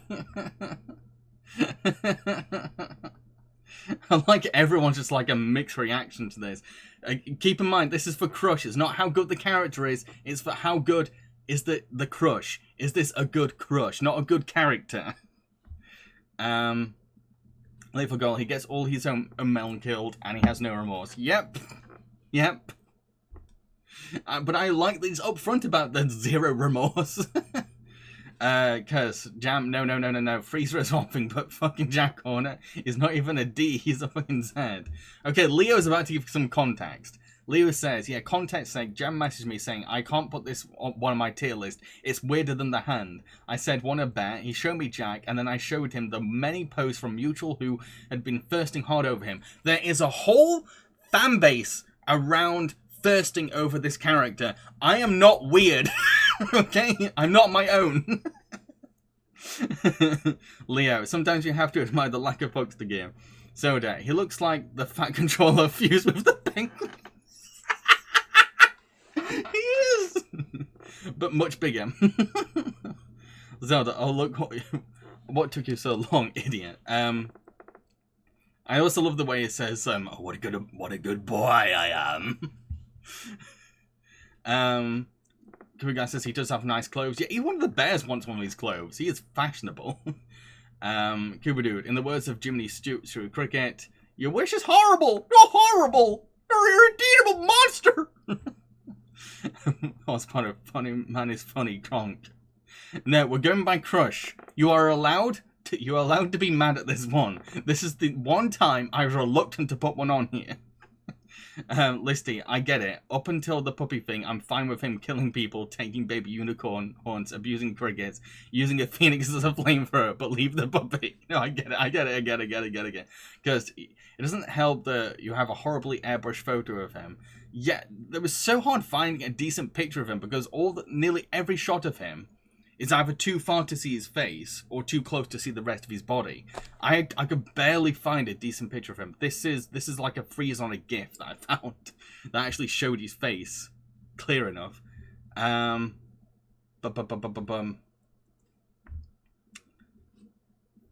fine, I do love the movie. So does this Freezer tier, which is D tier technically. Leo, I mean, there was that line, got a little vulnerable there, gotta have to kill you so you won't tell anybody. And of course, that shot with the gloves. The gloves! Those big hands! Thank you, Kaboot Game. Much appreciated. Leo, a lot of thirsting. I only show Jam as a taster of what I've seen from others. Zelda, don't know, I love all the Puss in Boots, Less Wish villains. Cursed, okay, I just realised I'm so critical because I kind of have a crush on Baby Bear in that film. I can't remember which one was Baby Bear now. Hotspot says love him, Kronk. No, we're talking about crushes. We're not talking about how good the character is. As a villain, he is S tier, but we're talking about him as a crush. You're allowed to be mean to me. The only redeeming thing I can think of is that he can make a mean pie, but that's it. Oh, imagine the pies he can make you. He can dominate you and make pies for you. Why is that enough for me? The only oh, sorry, I just read that. Listy, Papa Bear is hotter than Jack. He just wants to sleep and eat honey. I can respect that. Zelda, even though the line yeah in the face why is funny, I suppose. Leo, this is why I love being among freaks like myself. I imagine it must be reassuring for you, Jack. Love Summer says D. So it says Freezer. Go in the corner. I'm sorry. Okay, here's the thing. Would you say Jack is my worst crush ever compared to like the fingers guy from what's it called now? I forgot what he's even called now. Or Freezer. Do you think this is the worst crush? Because at least this one actually has a first base. The others didn't. Leo, I love how people firsting fandom are split on whether he's a power dom or a sub. I've seen convincing arguments for both. Listy, A, because I enjoy the purple suit. Kubi Guy, no, Freezer was worse. Kuba Dude, I may suggest the ninth circle of hell tier. Zelda, I just give him the cricket. I'll put him higher. Soda, they're both odd crushes. Ospado, F, will not fuck, but will love to meet him. I guess I'm gonna put him at D then. Leah, this chat is so innocent, they have no idea what I've seen. Yeah. If I'm completely honest, there are some crushes that I've never even... They're probably worse than this that I've never even confessed to, like Leo. They're probably... Like, there are some that I'm repressing down further than Jack. I've got weirder ones that, like, I don't think they'll ever go on any of these lists. But yeah, okay, fine, we'll put him in D. We'll put him in D. He needs to be filled out anyway. Okay, who is next? We've got a normal one next. We've got James Possible from King Possible. This is a new one. This is a new one because I recently have been watching Kim Possible at bedtime lately. It's been my bedtime treat. And like, yeah, I get it. I mean, first of all, Gary Cole's voice. Come on, Gary Cole. Gary Cole, who, by the way, who was also Sergeant Bosco in Boss Burgers. And the boss in Office Space. Great voice, great voice. I love that he's a great role model to his daughter, but is also like a typical kind of dad at the same time. Like, he's an amazing rocket scientist, but also just seems so humble about him. And like, I love that he gives a lot of freedom to his daughter to embrace being a heroine as well. And like, that design's very handsome as well. It's a very handsome design when you look at it. You got the grey streak, you got all those features, got the nose, got the cute ears. It's got the dad energy going for him. Yeah. Cuba Dude, forgive me off topic, but for the longest time I thought Freeze was an old woman. I did too, actually. until he went for his forms, I thought of the same thing. Cuba Dude, you should do a weird crush stream someday. Oh god, no. Some of the ones I've got, like, their nose. They belong in a Z tier. I think people would unsubscribe to me, some of the other ones I've got that I've just hidden away. Listy, we should submit our awful crushes and have Jambareeqi judge us for once. Oh my god. I kind of love that idea. I don't know how I would do it, but that would be fun as hell. That would be so fun. Like I don't know how I'd word it though, like fan cartoon crush tier list. I don't know, but that sounds so fun to me. Computer Guy, Kim's dad. I don't remember him much, sadly, but I remember him and his wife being very supportive of their daughter's activities, so that puts him at least a B or an A, but more A than B. Zelda, I can see where Kim gets her good looks from. Leo, if I did one, what's time to clutch pearls?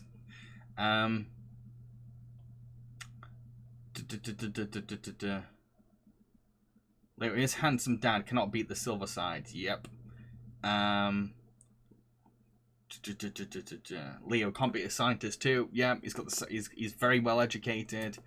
Again, the thing that really gets me is that like he's super educated, super respected in his field, but it's still a regular dad. Just such a dad around his daughter. And like we'll do all the dad jokes and everything, and like still call her cute names, and yeah, I love it. I love it. Soda, honestly, I'm glad I was more into DBZ Kaiser, both a fan of Wicked Witch Chant Smoker Freezer. Or not a fan, sorry. So yeah, what tier are we gonna put James Possible at? Where are we gonna put him?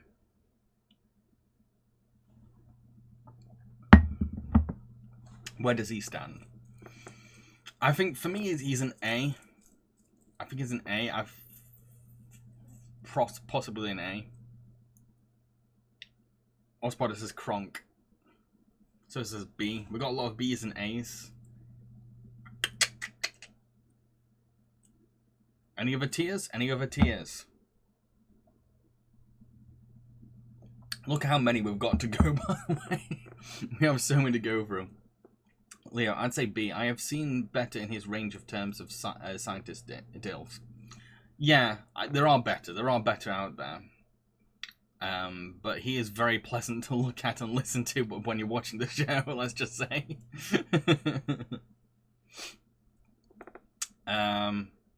Any more tiers, anyone? I'm going to stick with A. For me, is an A.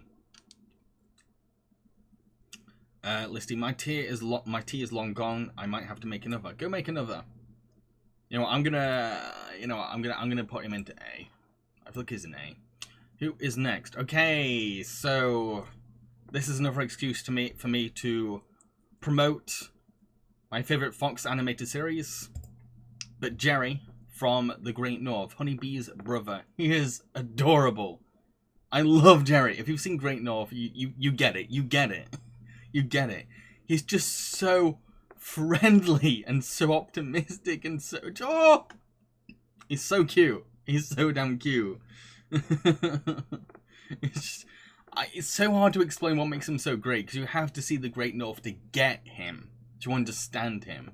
I love how his innocence and his friendliness and his playfulness kind of like contrasts against Honeybee, who is has a bit more edge compared to him. And like, yeah, he has his sensitive moments, and like, it's hard to explain Jerry. It really is. I wish I got a bunch of clips together. It's just his presence and his energy that he's got going. He just seems such a laid back, sweet guy, and like just goes with the flow with things. And like, even if things are a little bad or a little awkward, he's still like, oh well, here's the good side of that. And he's got a really cute design. Look at that design. Such a dopey design. I love it. Who guys says A? Leo. From one episode I did see, he is so likable. He's so likable. He's insanely likable. He's just got this natural charm to him. You just want to hang out with him. He just seems like the kind of guy that's like, you'd have a beer with him, and you'd just be like, oh yeah, you're just a nice guy. I can imagine him being like the best boyfriend ever. He's not ended up with anyone yet, and I don't know why. He deserves someone, but like, I can imagine being like the best boyfriend ever, just always looking out for you and like always helping you to see the good side of things. He is friend shaped. So this is A. Lakeville Girl, I'm watching The Great North with my boyfriend and we both really enjoy the show. We're almost finished with season 2. Yes. Well, oh, I'm proud. Everyone needs to go watch Great North. The most underrated and the best Fox animated series. It's so damn good, and Jerry is one reason why. I will say this though, I have bigger crushes in Great North than Jerry. Nothing is ever going to beat my beef. Nothing's going to beat my beef.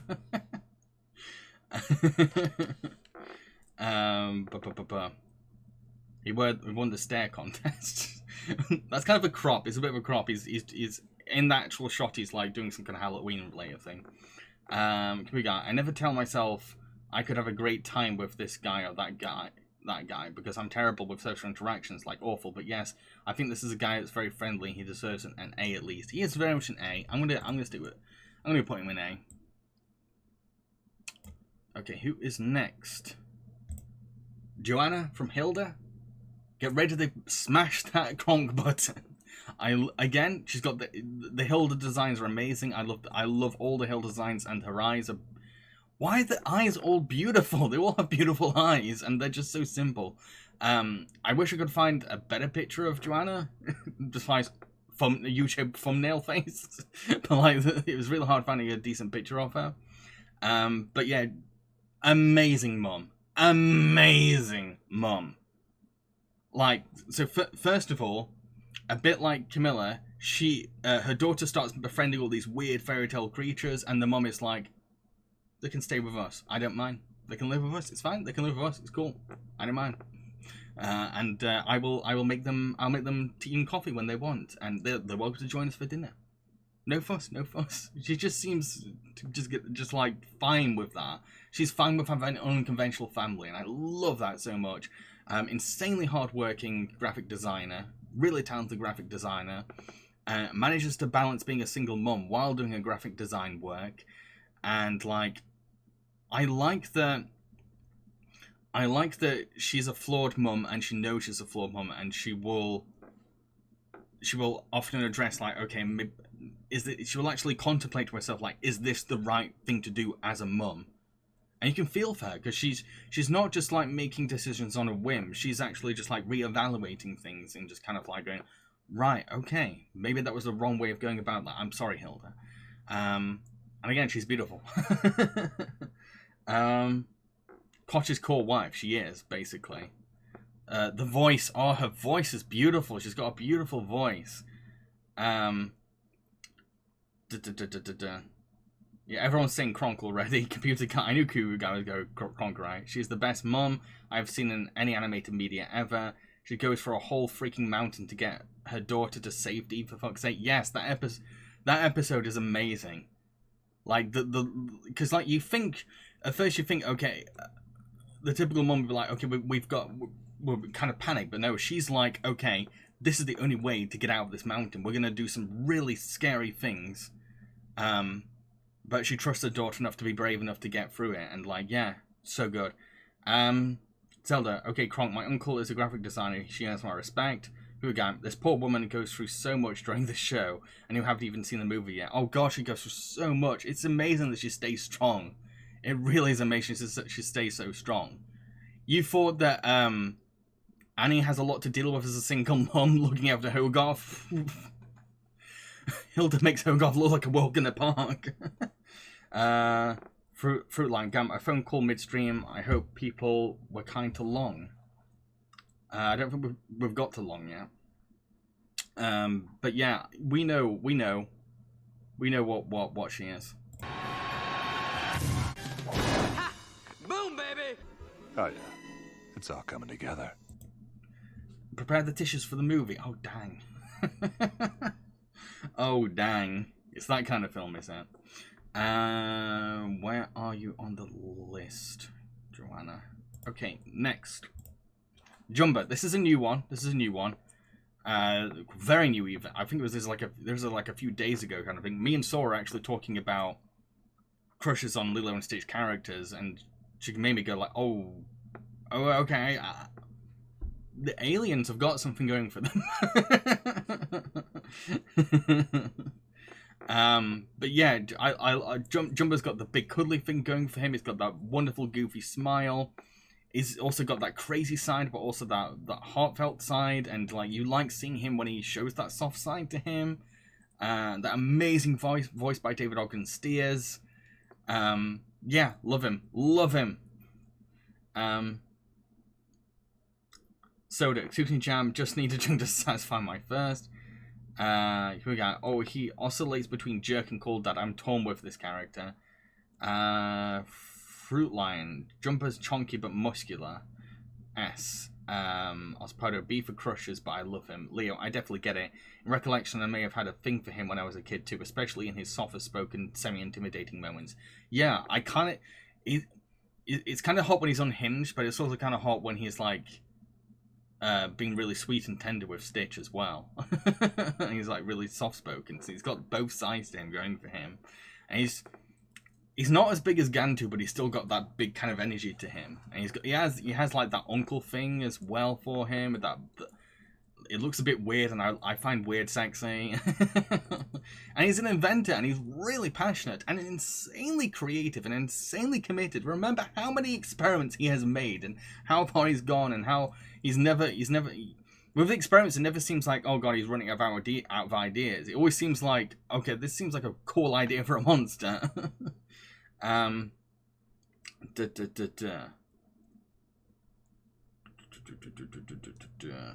Good guy. I'll say B. He's cool, but he can really be a jerk when he wants to.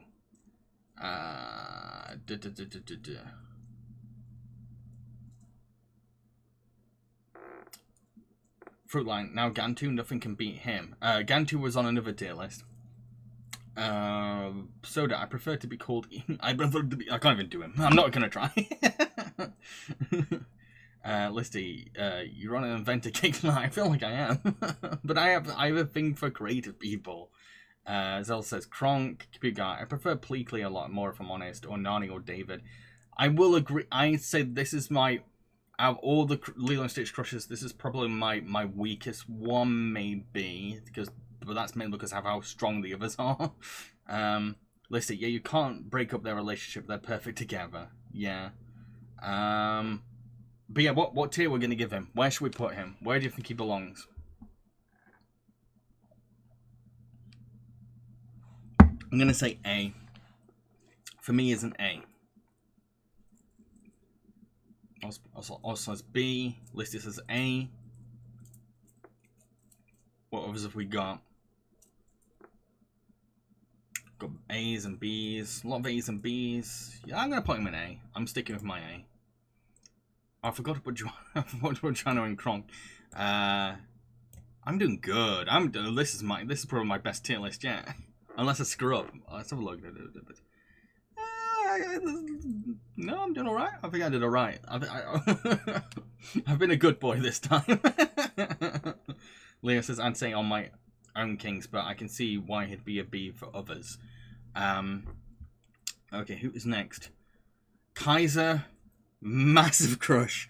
Massive crush on Kaiser. As soon as I saw her, my crush alarms went off. I was like, oh my god, she is my type. She is my type.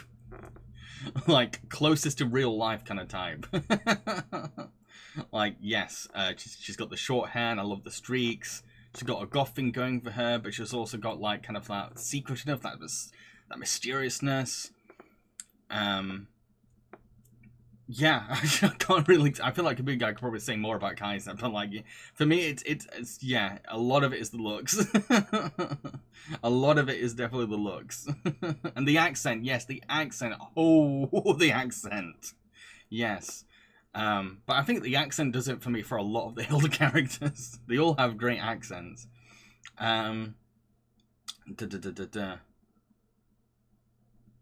You just screwed up with Horny Pie down there, though. What? Horny Pie? What are you talking about? I'm confused now. Can we go? Kaiser, she's so cool and I love her accent. Leo, soft goth, cottagecore, mysterious library wife. Yes. Yes, absolutely. But also has that rumble side and that sense of like insecurity as well. She has the episodes where she's kind of like she needs a bit of a confidence build going for her. And you want to be that confidence builder for her as well. Here we go. Plus she's a goth girl and I kind of thing for those. A or Kronk. Yeah, she's a witch as well. She's a witch. Just to remind people. I think she's a Kronk. I think she's definitely a Kronk. Oh, talk about Jack Horner. I was wondering what about Pie for. But yeah, I'm sticking with Kronk. You're really going to find me on this one.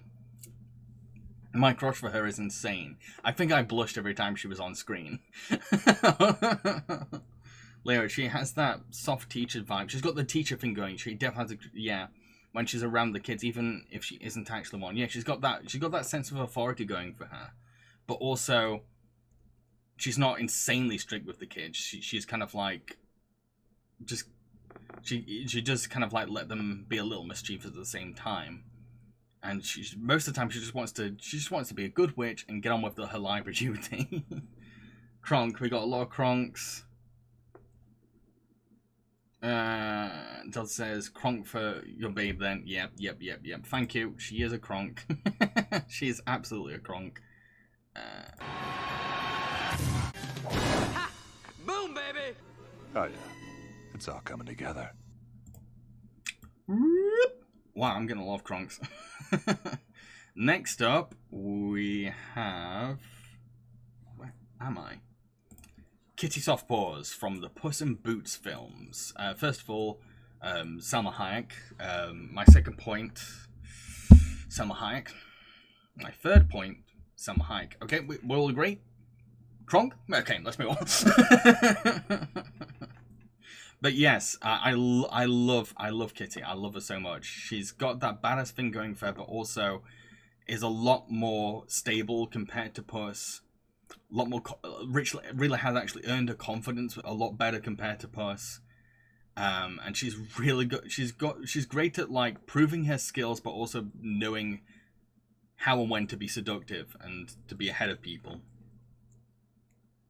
Everyone's just saying Kitty and Puss, everyone. Lister says Kronk, Fruit Loin, we do. I love the British Bears better. Here we got Kronk, tells us a kitty. Leah, plus all the human fan art I've seen of her, she's always so hot. Yeah, yes. I think all the human fan art of all the Puss in Boots characters have been great. Or the Shrek Universe characters. Leo, gorgeous voice. Yes, Selma Hayek. I love the way that Selma's voice has aged in Last Wish as well. It's even hotter. A lover of cinema. I also prefer her design in The Last Wish than in 2011 movie. Yes, agreed. Ironically, I find her more attractive and even hot in that movie than in the first movie. Also, no matter what age she is, Selma Hayek's voice is always sexy and pleasing to listen to. You make a great point. Yeah, Selma Hayek. She can read a phone book and still sound sexy. Yeah, it's a great voice. Yeah, okay, it's Kronk. We know it's Kronk. We know it's Kronk. There's no arguments that she's a Kronk. Boom, baby! Oh, yeah. It's all coming together. Listy, I like that she's clearly an old woman cat now, but she's still hot and strong, confident. Yes, absolutely, yeah. So Kitty is absolutely a Kronk. I'm on fire this month. I'm pleased. My only shame is here. It's a small shame corner for once. Okay, who is next? Next up, it seems to be Linda Mitchell from The Mitchells versus the Machines. First of all, love her design, and she has the mum energy going for her, and that's a great fashion. Can I just say she's got a great fashion sense. And I like that. I really like that she is already a great mum, but she's also you really want to realize that she's a great mum and stop measuring herself compared to like her idea of perfect mum, and just seeing her come to herself and like discover herself. And that scene when she becomes protective of her son is definitely the moment that made me go like, whoop, onto the list.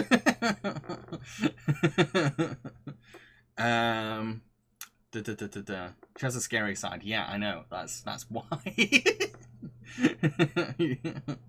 I can imagine like. Imagine her like being super protective of me, letting that badass self out if someone tried to hurt me.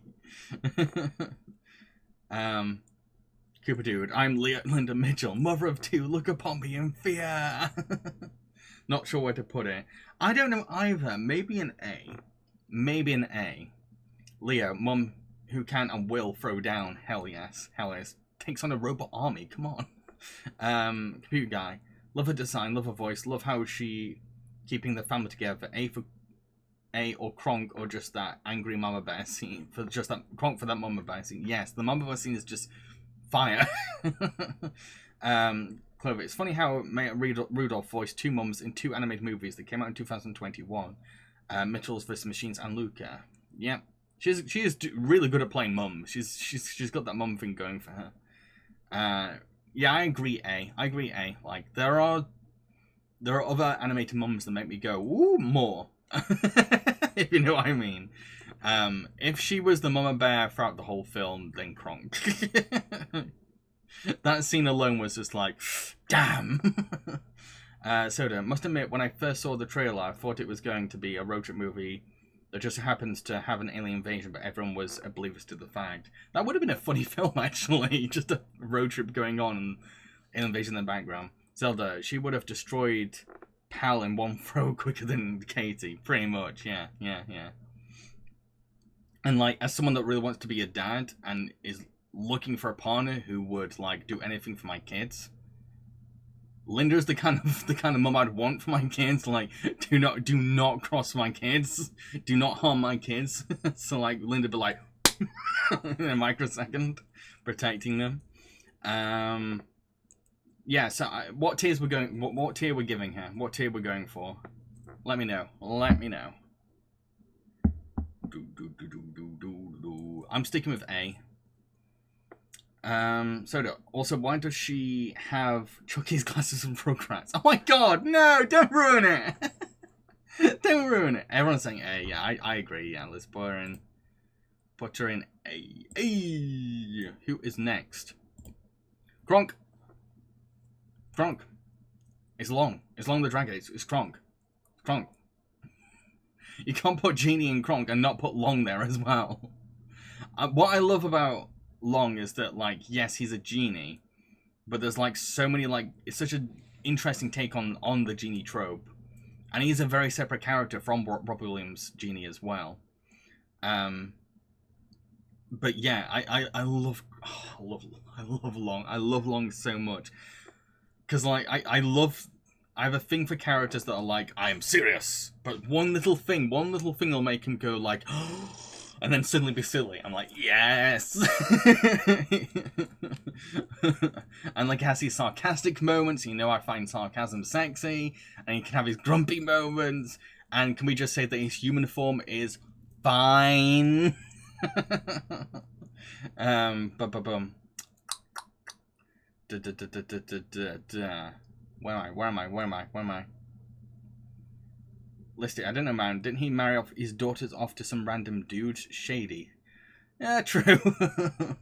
Billy, did you know that Jackie Chan voiced him in the Chinese version? Yes, I did. Yes, Jackie was also producer. I think.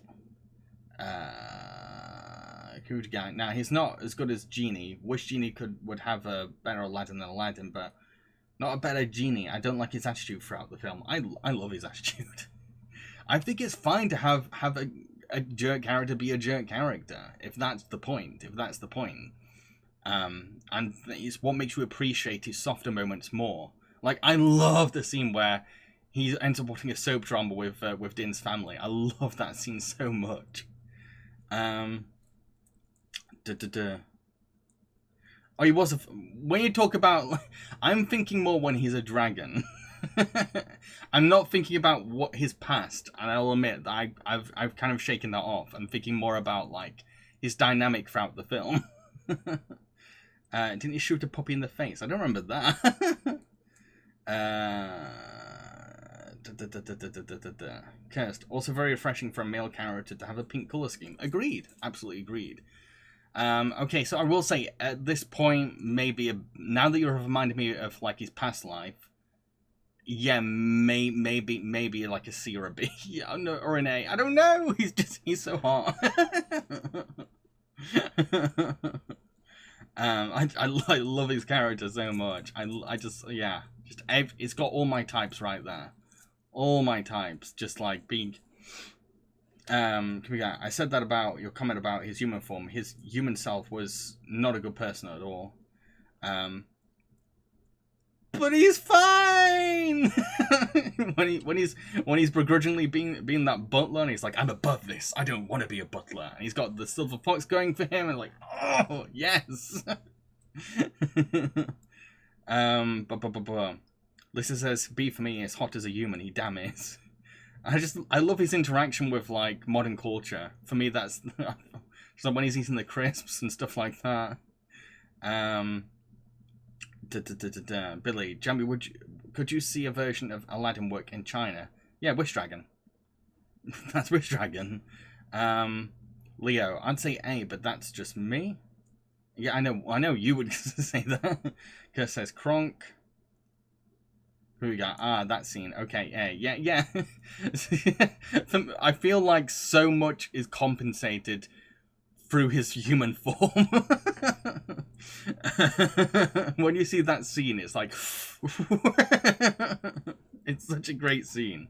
Just like that side of him, just seeing that side of him. I just love seeing him getting so frustrated with Din. I just love it so much. And just seeing him like showing that softer side, showing that goofy side, yeah. Does a lot for me. Does a lot for me. Gus definitely has the hottest expressions as a dragon. I love his expressions, especially when he eats the crisps. What tiers are we going with? What tiers are we going with? It's so hard because like it's hard to put aside like his misdeeds, but as a character in this particular story, he is very attractive. Our spotter says Kronk. What tiers we're going with?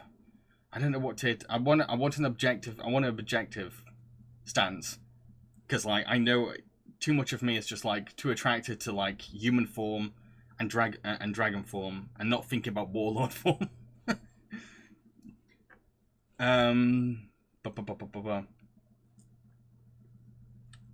Yeah, the butler scene in general is just like hell yes. Just that part where he drinks out the toilet just gets me every freaking time. It's just the timing of that scene is so good. It's so good. Okay, let's put him in, I'd say put him in A. I'm gonna put him in A. If he didn't do such shitty things before he died, then I would put him in Kronk. Okay, who is next? Next up, this is a brand new one. I had to watch to do a video on Chicken Run recently, and I was like, kind of a thing for Mac. I've already confessed to Ginger, but I'm also saying Mac now as well. You've got the androgynous thing going for her. You've got the dorkability. You've got that accent as well. That accent. And like I love a passion for like creating things and inventing things, and like whatever Ginger throws at her, she's like, oh, I got it, I can make that. Love her.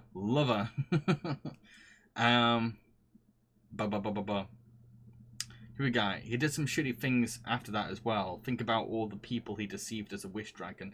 True. Listen, at first Ginger and now Mag. I'm not expecting for Jam to say now as a crush on Babs for the future cartoon. No. Jane Horrocks, yes. Is an S tier, but like Babs, no, I don't feel anything there. No.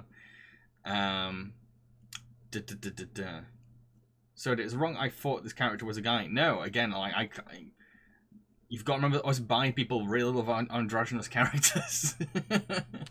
Can we go? Why do I have a thing for dorky characters like that? A or Kronk? I don't know what it is. Like, she's so adorable. She's so damn adorable, and I love when she comes to like a scientific conclusion or presents one of her inventions. She's just so into it. She's like, yes, this is. I'm so proud of this. You all have to see this. Let me show you it.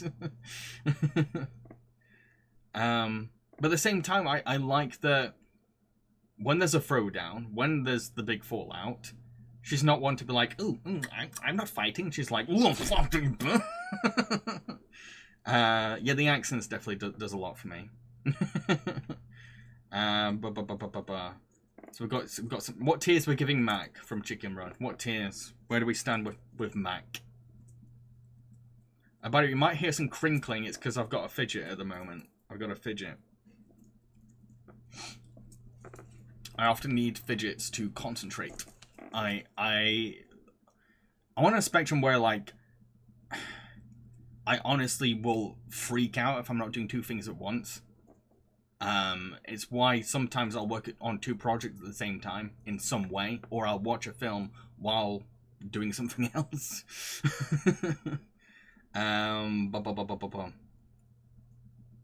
So it says, actually, she was the one first to kick off. She was, actually, yeah. The guy says A. Leo says, going with your taste, I know she's an A or a B. She's an A for me. Yeah, she's definitely an A. I'd say probably, I go for Ginger more, but, like, Mac is definitely there. And I feel like my thing for Mac has probably always been there, and it's just only just hatched with my rewatch recently. I'll spot it. On the one hand, aside from Fowler, everyone is a chicken, but on the other hand, that voice, my brain exploding just thinking about it, B. I'm going to go with A. Whoop. Okay, who is next? Next up is Miss Birdwell from Kronk's New Groove. First of all, that accent. Second of all, she's not... she could have easily just been a female Kronk, but she's not. She's one of the rare characters that really brings out another side of Kronk that you don't usually see. And I love that she's a very passionate scout leader, and much like Kronk as well. And like, just seeing her fall for Kronk, and like, I love the scenes where she's kind of like, you can tell she's attracted to Kronk, but she won't admit it. Like, love that. But yeah, I love the baking scene that she does. I love that scene where she's like, helping. That scene where the little girl with the teddy. Oh, that scene is definitely like so cute. Okay, she's a Kronk for me. Yeah, she is a Kronk. Kronky poo. I love how cheesy their relationship is. I love it. She's a Kronk for me. I'm definitely gonna say she's a Kronk. Kronk 2.0. I mean, like, you can't have Kronk without Miss Birdwell. She's the perfect character for him in terms of relationship. I love her sassiness. Yeah. She's got the great sassy side, and again, the accent. She sounds a bit like Jane from Tarzan. Leo, plus I love how unique her design is. Big noses are the best. Yeah, she's a bit lanky. They could have just done female Kronk and make them the same character, but they're quite different characters, but like, just seeing them together and seeing what they bring out of each other is so fun. It really is very fun. And like, yeah, she's a very different design to Kronk, very different personality to Kronk, but also has some things in common, and there is that chemistry there. So what tier we're gonna go with? We're all gonna play a Kronk with Miss Birdwell? Where do we stand with Miss Birdwell? I'm saying Kronk. I'm sticking with a Kronk. But I'm gonna let you all have a say. What do you think?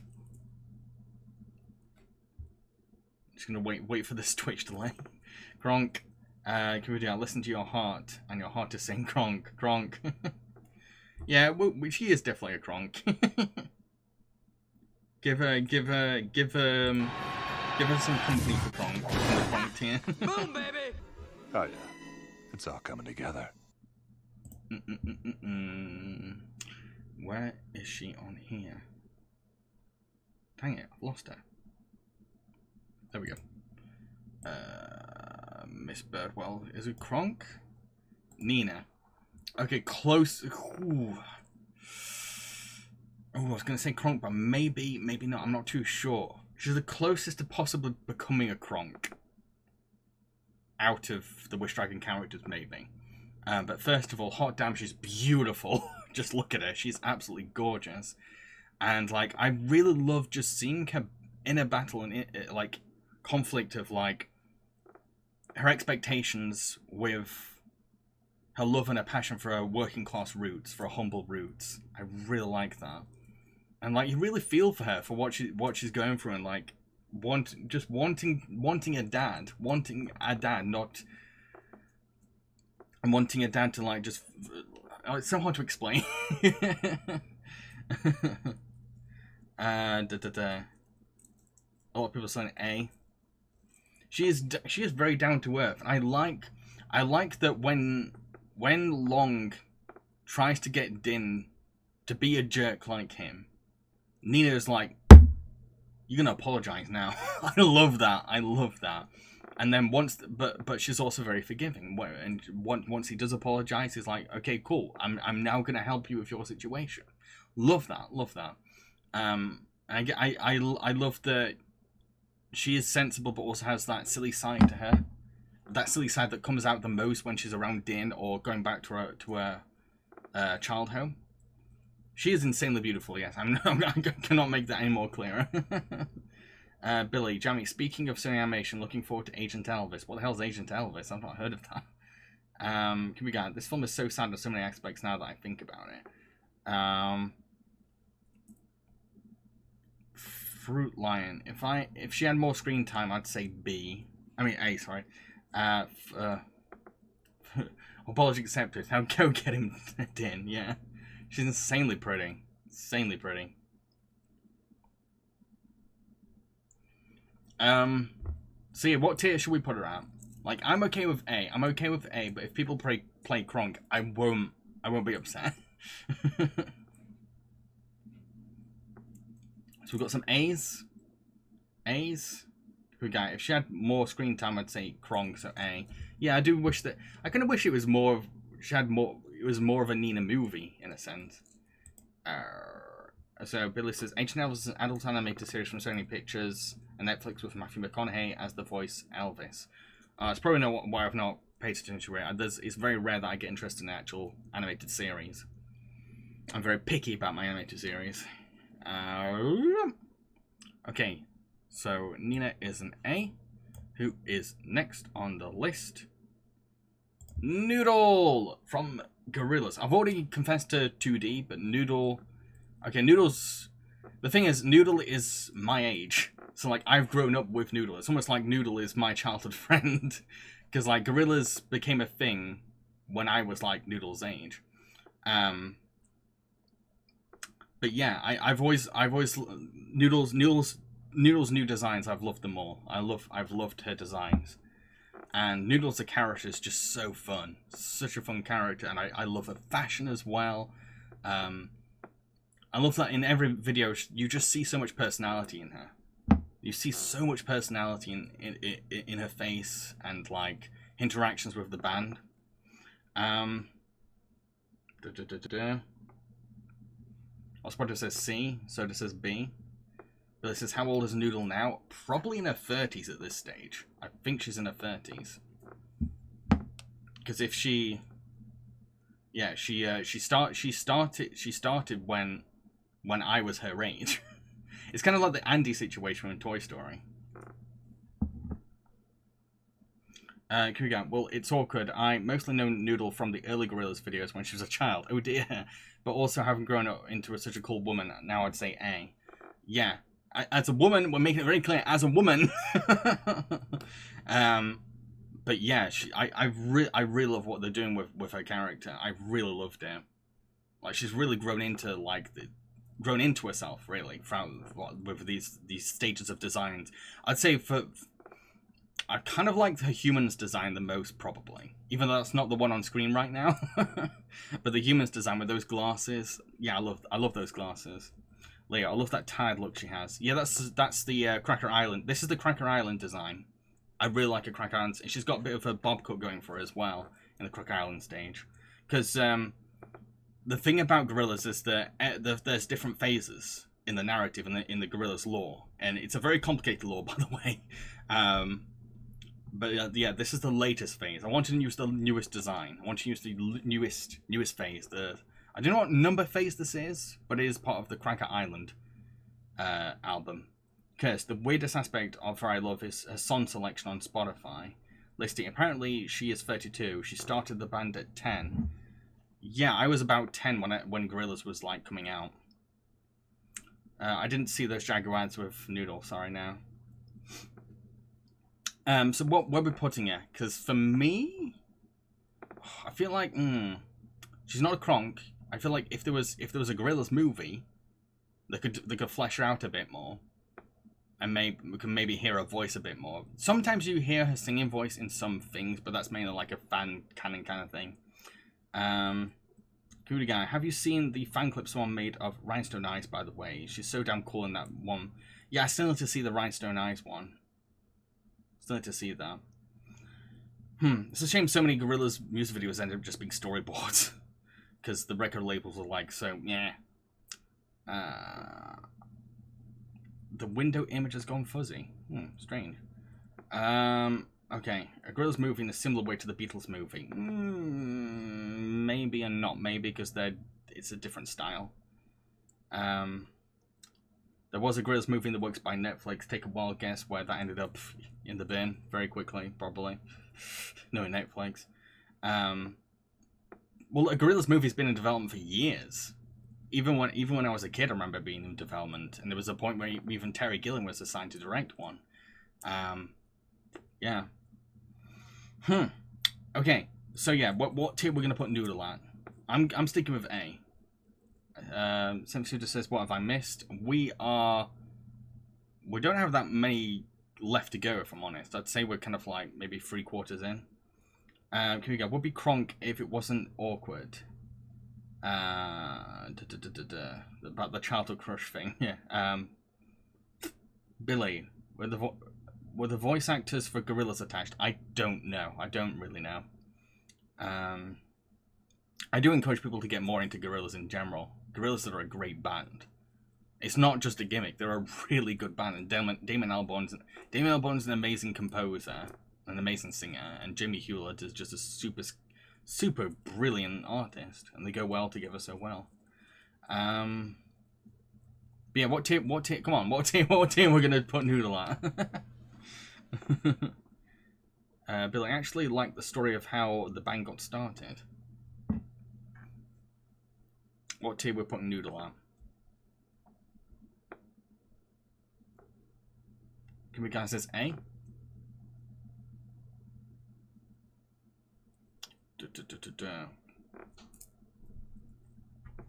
What other tiers? Leo says I'd say A or B. I admit I don't know much about her personality. Again, you've really got to watch a lot of Gorillaz videos to kind of get the gist of a character. And it's why I wish there was a movie, so you could like really make that personality stronger and clearer. Got a mix of B's and A's. I'm going to stick with A. Let's put her in A. Okay, I know where this is going to go, but like, yeah, Pleakly. Big thanks to Sora for making me realise this. But yes, absolutely Pleakly. First of all, the confidence. Love his confidence in himself, and like the pride in whatever he does, and his genuine love and passion for Earth culture, even though he doesn't understand it half the time. And his pride in knowledge of like knowing about Earth. Yeah, and he's just really damn cute, and I love Kevin McDonald's voice. It's a great voice. It's a terrific voice. No, crazy head. Of a cinema, considering the fact that Pleakly really likes to wear women's clothing, you could argue that he's the first openly transvestite Disney character. I think there's probably others before him. Pleakly tier. Billy, he was confident in the series too. Yeah, in general. Like, yeah, and like even when he is in drag, he owns the drag. He's like, I am beautiful in this. Listy, boy, what them tongues could do. Okay. I get you. Cooper Dude, incredibly queer coded. Yeah. Insanely, probably look like the top 5 most queer coded characters from Disney. So does this Kronk tier. Leo, intelligent, confident, neurotic, cross-dressing alien who is as gay as a maple. Of course, he's on your crushes. Give it a guy. I'm beautiful. He is indeed. Yeah. Honestly, and he's got that uniform going for him as well in the first film. He's got the uniform. Actually, he looks great in anything. Even when he's dressing casually, he looks great. Soda, even as a kid, he was one of my favorites. But yeah, I would say Kronk. But like, it's up to you. And what tiers are we going with for Pleakly? Where are we standing at with Pleakly? Big guy says Kronk. I'm down from being a Kronk. I want him to be a Kronk. Yeah, he's a Kronk. We've got enough Kronks. Where's the Kronk tier? Why am I losing you every time? Ha! Boom, baby! Oh, sorry, I clicked off too fast. Sorry. Where am I on the list now? Okay, let's move Pleakly out of the way and put Pleakly onto the Kronk tier. Next up, Principal Bump from Owl House. Another Owl House character. Yes, I love the Owl House character designs. They're really pretty. But Principal Bump I really like because he's introduced as like that, you know, stereotypical authoritative school principal, but like as the show goes on, he becomes so much more sensitive and so much more caring about kids. But I will admit that the whole detention thing is a bit... that detention room is a bit... I mean, he's got a scar. I kind of look... His hair's kind of beautiful when you think about it. He's got the elf thing going for him too as well. I like my elves. Yeah. I don't know what else more to say. Yeah, kind of dig him. Can we go? Sorry now, but it's almost midnight. I have to get up. It's 6 tomorrow. 6! Wow. Just remember, B for Bump, B for Radigan, Kronk for Rick, and I haven't had time to see the others. No worries, no worries, no worries. So what tier are we going at? For Principal Bump. Where we're standing on for Bump. Leo is that A for Bump or the previous one? Don't be sorry, can be guys. Fine. Good night.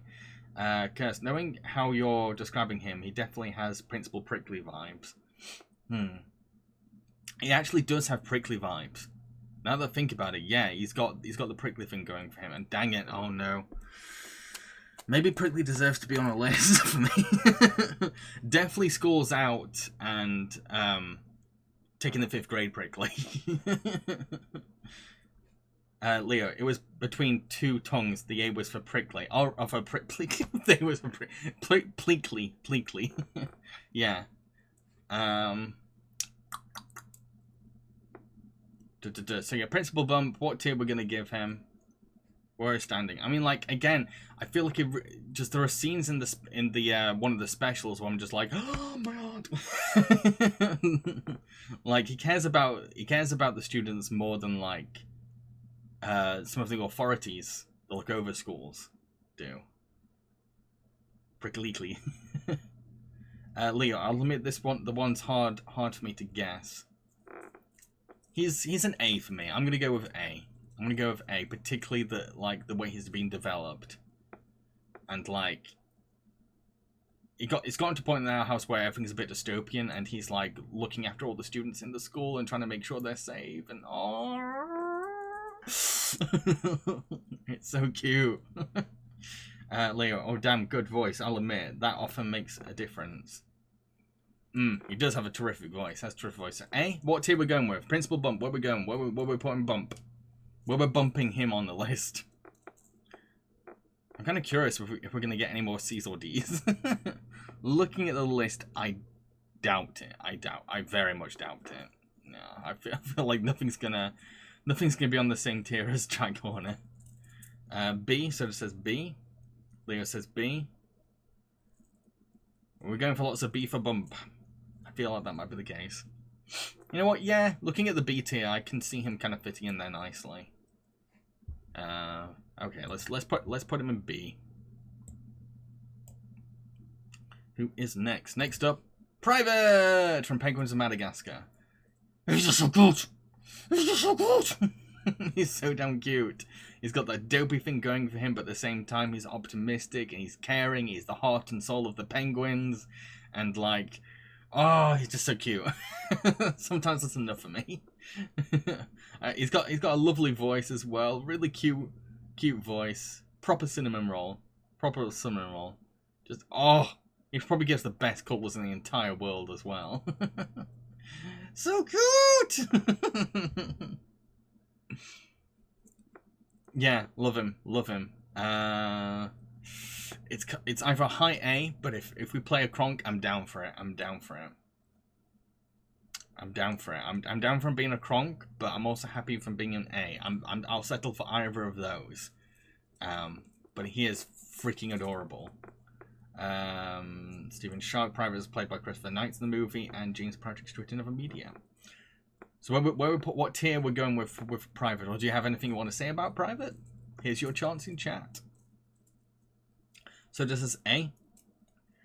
Lisa says A for R. Yeah, I get it. He's an A. Where we're standing? Where we're standing? What do we think of Private? I get the feeling that like some people are mainly gonna like be more attracted to the other penguins. I get it though. I get it. There are I would actually put some of the other penguins on one of my tier lists, but for now I'm just putting Private. Steam Strong says that private is the definition of a cutie. So yeah, any comments or grades? Let me know. Cooper Doody has a good heart, and you got to admire how hard he tries. Yes, Leo, the human fan art I've seen of him is cute. I'd say A or B. Yeah, I'm standing by either A or Kronk, and I feel like maybe it will be an A at this stage. Steven Strong saying B. Ooh, okay. Where we going? Where we standing? Any thoughts on private? Where should I put him? I think I'm gonna go with. Yeah, I'm gonna put him in A. I feel like he is an A. Wow, my A batch is so big. Who is next? Queen Lillian. So this is one I kind of realized while doing my DreamWorks sequels marathon, but yeah, I mean, like, first of all, Julie Andrews does a lot for me. I will say that, but like, I just love how bloody sweet she is. But at the same time, I love that she's the character with the head screwed on the tightest, and she's not afraid to, like, basically break down how irrational her husband is being. She'll tell off her husband and say, like, you're being a dick.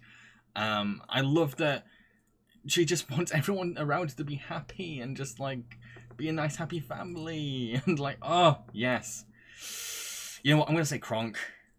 I'm definitely gonna say Kronk. She's got the mature thing going for her. She's got the Julie Andrews voice.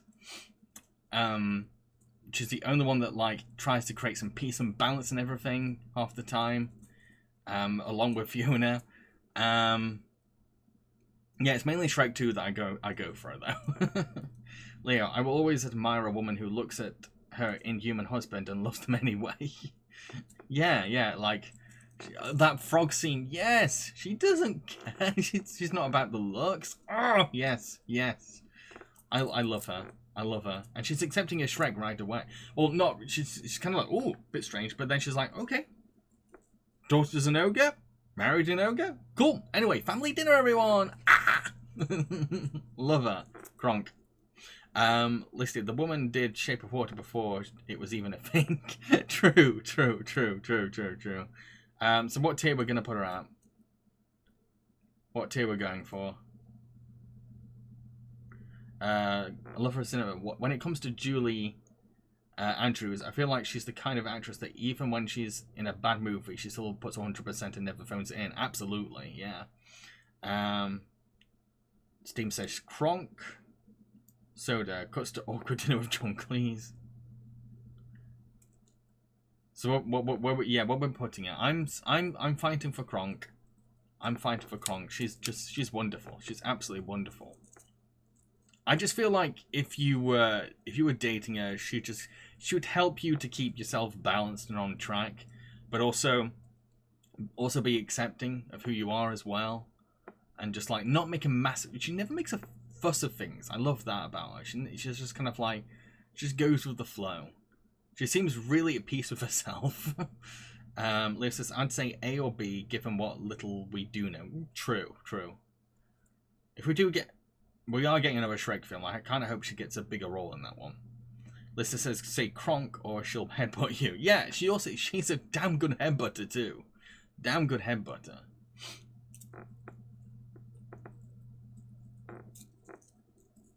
So yeah, what tier we're gonna put her at? I think so far we've had 2 Kronks. If we get another Kronk, my opinion becomes consensus suddenly. What tier are we at for Queen Lillian?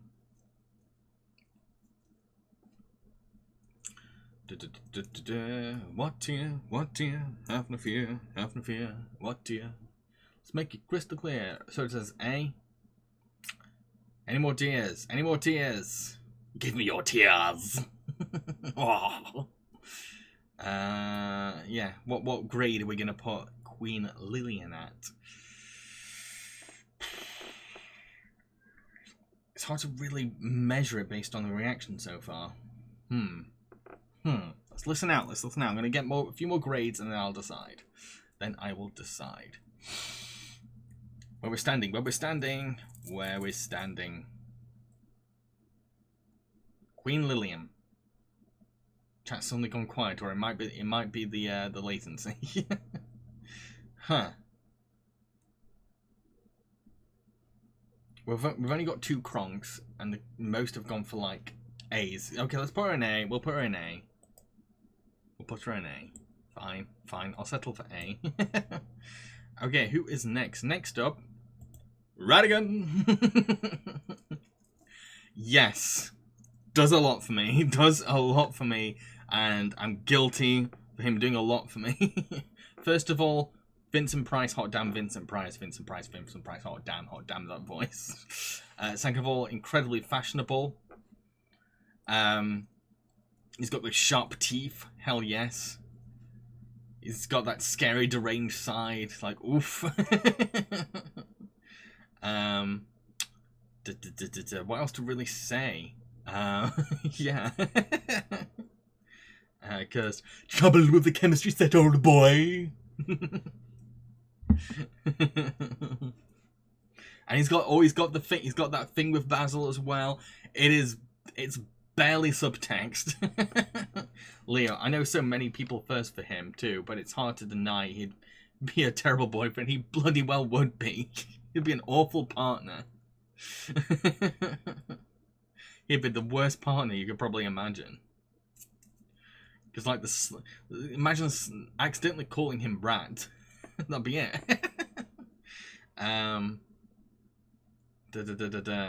Leo, don't forget, built like a brick shithouse. Yeah, bloody hell. Whew, in that finale. World's greatest rat. And he has a pet kitty. Yeah, to be fair, he's pretty nice to his kitty. Dude, I know Vincent Price was by himself. Maybe the subtext means more than we thought. It's not subtext. They are definitely ex-boyfriends. Absolutely ex-boyfriends. We're just happy Basil found Dawson. Actually found a healthy relationship. It's barely coding. I say this as someone that recently watched the film.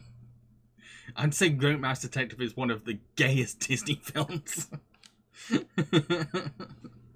It's there. It's right in our face. It's a bitter rivalry between ex-boyfriends. That's the main story of Great Mouse Detective. It really is. But yeah, Radigan, it's purely guilty pleasure kind of crush with Radigan. What tears we're gonna give him? Leo, it's like Lego Joker. Subtext doesn't come close to cover it. No, it doesn't. It doesn't.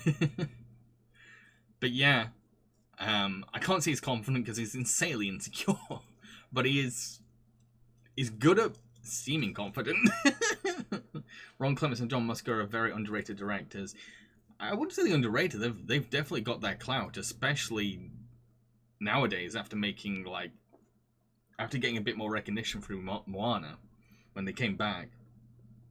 Kubadoop C tier, not Jack Horner levels of evil, but still, I would settle for C tier. I'd settle for C tier, and I wouldn't mind. Again, it's a guilty pleasure crush. We've got a lot of C's. A lot of C's.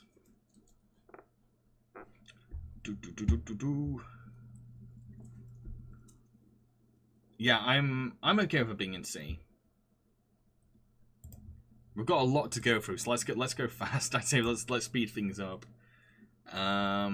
Next one, Kronk. It's Remy. Kronk. Do I explain? I have to explain. Do I have to really give a reason why? First of all, that passion for food and what he would make for you on a date. Just passion in general is very, very attractive for me. If I meet someone who's very passionate about something, I don't care what it is. It could be the weirdest, nichest hobby ever. I'll be like, hot damn. I have a thing for people that have a passion for hobbies. I love how brave he is, and how he's willing to pursue this dream career of his at the risk of possibly losing his life. I love his facial expressions. He pulls the cutest facial expressions. And again, most of the attraction just comes from him, just the way he talks about food. And the way he wants to revolutionize things and like change things for like Rat's relationships with humankind. Just wonderful. He's a Kronk for me. Little Girl says, I love how passionate he is. He's a rat. Yeah, I don't care. I think rats have a really unfair reputation. They have a very, very unfair reputation. My best mate Miranda, she has a lot of like unique pets. She has like a tarantula, and she's had rats before, and like, so I'm pretty used to like weird pets, and I love weird pets. Rats are super damn cute, if I'm honest. So an Anthro rat is fine with me. Cursed, passionate, sarcastic. Yes. Grumpy, sincere, and a fighter. Full stop. Kronk tier. Absolutely. Thank you. Listy. I'm not much of a foodie, so my attraction would be purely physical, and he's only cute. I love the dynamic between Remy and Linguini. It's such a funny and even underrated Pixar duo dynamic. I wouldn't say it's underrated. It's definitely earned a good reputation. Steam. Did I mention that I can quote the Ratatouille teaser trailer word for word? Saw it on the Cars DVD as a kid, and I'd been burnt into my brain like a warm, cozy fart. I think that's Madagascar for me. So, the Shrek 2 DVD, it pisses me off so much, right? I don't know if this was the case for everyone else, but I had a Shrek 2 DVD. It had 2 trailers on it, and one of them was this unnecessary long-ass Madagascar trailer. It was basically a whole scene with a Ben Stiller introduction on top of it, and you couldn't skip it. You could not skip it. Every time I wanted to watch Shrek 2, I had to sit through the same trailer every time. I don't know why I couldn't skip it. And then there was another trailer after that. I was like, oh my god. Leo, always love a man that can cook, plus he's very creatively minded. Very super creative, yeah, like the way he visualized the taste in his mind. I really do like that he's not just like, oh, this is the recipe. He's just like, this could be even tastier, and I know how. And I'm going to play around with that, how it could be tastier. So he is very inventive chef. He's not just a great cook, he's also a very imaginative cook. Steam, ironic, rats in real life are hateable, rats in movies are hailed as gods. Because rats are awesome. Lister says, I have pet rats, they were the best ever. Rats are sick. Like, they're so cute, and it's so cute how they run up around you as well. Like,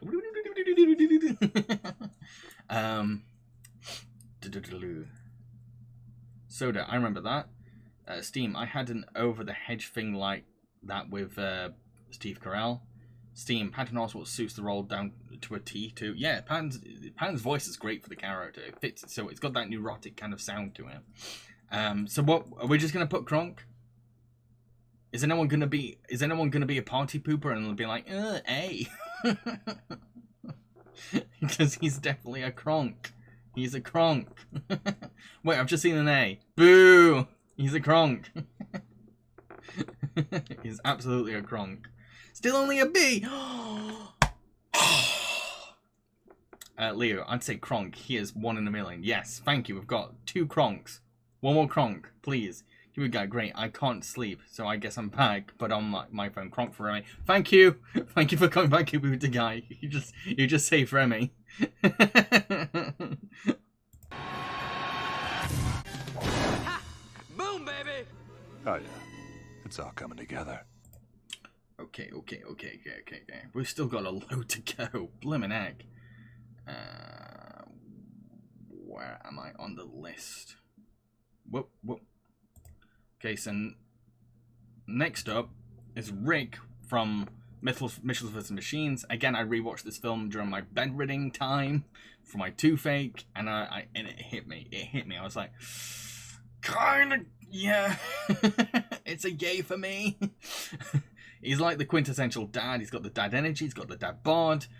I love his expressions. I love his happy expressions and stuff. And he's got a great beard as well. I love that beard. I love that tash. He's got that goofy nature to him, and he's got that complex side to him as well. And you want to see him grow. You want to see him become a better father. Yeah. I love her cinema. One thing that Rick, Mitchell, and Tim Lockwood there is that they both don't know how to use technology. Soda looks like Mr. Incredible. He kind of does, actually, in a way. Kind of does. But what do people think? What do people think? It's a very simple one for me for this one. Very simple. Just, it's got the dadness going for him. I think that's enough for me at sometimes. Sometimes just give me that dadness. He's Beef 2.0. No, I'm sorry, but nothing's gonna ever top Beef or be as good as Beef. Beef is peak dadness. I'm calling it Rick is Danny McBride's best role yet. Kubidu, even with everything he went through with the robot army, you gotta love that he took in Eric and Deborah into his home. Yeah. Good guy. I want to put him in Kronk so badly, but he's so stubborn. Oh heck, Kronk, just like Linda, he does have his moments. Well, that's the thing. It's okay for a character to be flawed, community guy. It's okay for him to be flawed. A character's boring if they don't have a little jerkiness to them. Because the thing is, humans have a little jerky to them. Humans have flaws. We got remember always keep a screwdriver close by. Yeah, such a dad. What tier we're going with? Leo. I've seen nothing of him, but since he's voiced by Danny McBride and his husband to the previous crush, he must be a good one. He is, definitely. I'm gonna say A. Okay, what tiers we're going with? We've got quite a few crushes left to go through, so like throw them at me. I mean, like it's an hour until midnight. So let's try to get this tier list done before midnight. I can sleep at a healthy time tonight. Healthy for me. I'm probably gonna stay up a bit longer after this, actually, if I'm honest. Good guy. It's okay for a character to be flawed, but not that kind of flaw. Well, what? I'm confused now. I'm confused. Is like, what? Soda B. I'm fine with him being an A, if I'm honest. I won't even say he's a Kronk, because like, yeah, there are parts of him where I lose attraction. That lack of self-awareness kind of turns me off. Those scenes do, yeah. Why is there a moth in my room? Is that a moth? A little moth. Hello, moth. Here we go. Says Kronk. The guy, he made his daughter miserable, but he did get better. Yeah, that's the thing. It's like if a character can at least grow, then I think it's okay to like kind of forgive their flaws.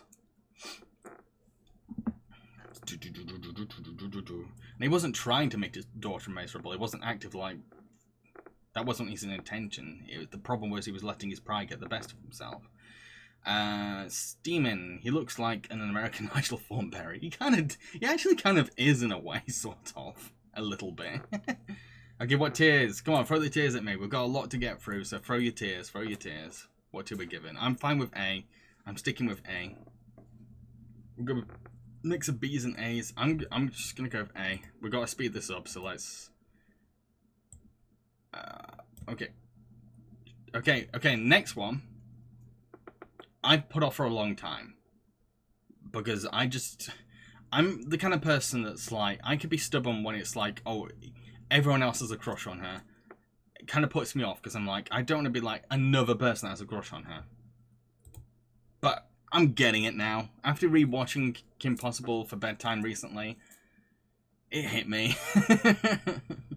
It hit me. At first I thought it was a shallow crush for her popularity. I thought it was just like, oh, she's hot. Yeah, she's hot, but there's a lot more there. She's got that sarcasm. She has that sarcasm. And she's got that feistiness. And I love her dynamic with Draken as well. And I really, really like that, like, she's trying really hard to put on this kind of like, I'm a badass, I have no emotions kind of front. But there are little tiny things throughout the show. It's like, you're not fooling anyone. And I like that. Leo, like you can deny. I can't deny it any longer. Well, I think, again, this is a new one. Like, this is definitely a new one. But yeah, she is very, very beautiful. Kicks ass. That voice is fantastic too. Steam and Chica is the definition of a mood. Love Cinema. I've always noticed Shiko's design look a bit like an evil version of Kim. It's the face and the hair that really makes me think that. Not sure if that's intentional or not. I don't know. Maybe it's just a design consistency. Soda says Kronk. I wouldn't say Kronk. There's potential for her to be a good person. It's there. But I don't know how it's going to come out. I don't know if it's ever going to come out. Here we go. I'm ashamed to say that I have a crush on her, despite her many, many bad sides, or maybe thanks to them. It's weird. No, I get it. Leo, I know so many girls discovered that they were gay because of her. No, I get it. Steaming, Shiko is played by Nicole Sullivan, who excels at playing feisty and headstrong characters. She does.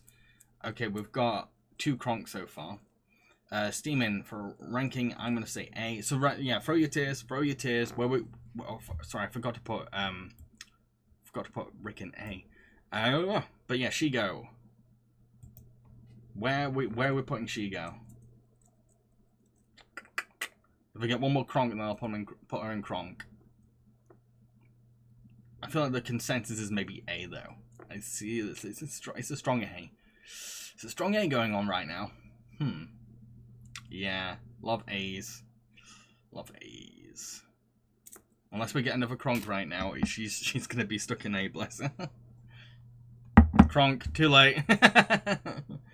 Thank you, Leah. Ha! Boom, baby! Oh yeah, it's all coming together. Overpowered. It's like she's so hot that you kind of go, who gives a shit? She's evil. The hotness overpowers her evil. It's just like, I don't. You want to have someone help take someone over the world? I don't fucking care. Look at you. And listen to that sarcasm. Shigodo. Stoic from House Train Your Dragon series. Again, this is a new one. Very new, even. Mainly kicked off by How to Train Your Dragon 2 and the way that he interacts with Alka. Just that alone is like... he is so romantic. So damn romantic. Plus, that beard, those brows, those eyes, that bulkiness, that Gerard Butler voice. I think sometimes that's all you need. Just a romantic Viking who looks badass. It's played by Gerard Butler. Leo, you're beautiful as the day I lost you. Yes. Oh my god, that line is just the look in his eyes is enough to make you go, oh. Here we go. Big, very beardy, very romantic. That's an A material for me. Yeah. Actually, I'm gonna go with A. Yeah, I'm gonna stick with A for Stoic. Leo, the song for the dancing and the dreaming, good God, Buddha guy, and that song. I was gonna say, are you forgetting about Gerard Butler's deep and manly voice? And then you mentioned it. It was one of the first things I mentioned, and it was like, never mind, you remembered. No, I definitely remember. It's one of the first things you remember. That is a great booming voice. It's a terrific voice. And look at that tash. Look at that beard. Yes, he looks great. He is great. It's wonderful seeing him grow. It's wonderful seeing him becoming a better father as the film goes along, and eventually getting his own dragon, and being incredibly forgiving of his wife, and just like only caring about being with her again. Oh my God, Kronk! It's a Kronk. Come on, Kronk. Kronk. Can we just all say Kronk in unison? Because we know. We know. He belongs in Kronk. I can't go further than potential in-law, mostly because of my own crush on Hiccup. Leo, I remind you, many pirating hated Vikings because they were more well-groomed and much more appealing husbands. Bloody Vikings coming over here taking out women. Listy says, see? You should be sorry. Terrible taste. No wonder you're the third. He's clearly a Kronk. Come on. Give me some Kronk. Come on. I'll be your friend. Can we guys start sticking with A? Boo! Boo! Boo ends! A. Oh, come on. Leo says Kronk, or A. I count that as a Kronk. Damn good husband material after his grove. Kronk. Okay, we've got 2 Kronks. Give me one more Kronk. Because he is a Kronk. He's cronking it up. Look at that picture. There we go. There we go. Where the hell's my Kronk button? Damn it, I lost it again. What is wrong with me? There we go. I was saying boo ones. Oh yeah, it's all coming together. Back to here. Move him out the way. Whoa, whoa, whoa, I think I've gone too far. I've gone way too far. Bear with me, folks. Where is he? Okay, yeah, let's move him to Kronk. I'm pleased with this list. Okay, great big bushy bird. Okay, next. Tatsuo from My Neighbor Totoro. This is a new one. Recently reviewed this film. And, like, yeah, it hit me. I was like, my type.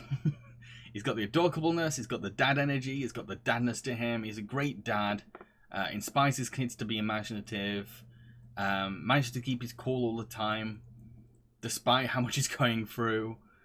And, like, very hard worker. While also multitasking, looking after his little girls. Where, oh my god, yes. Yes.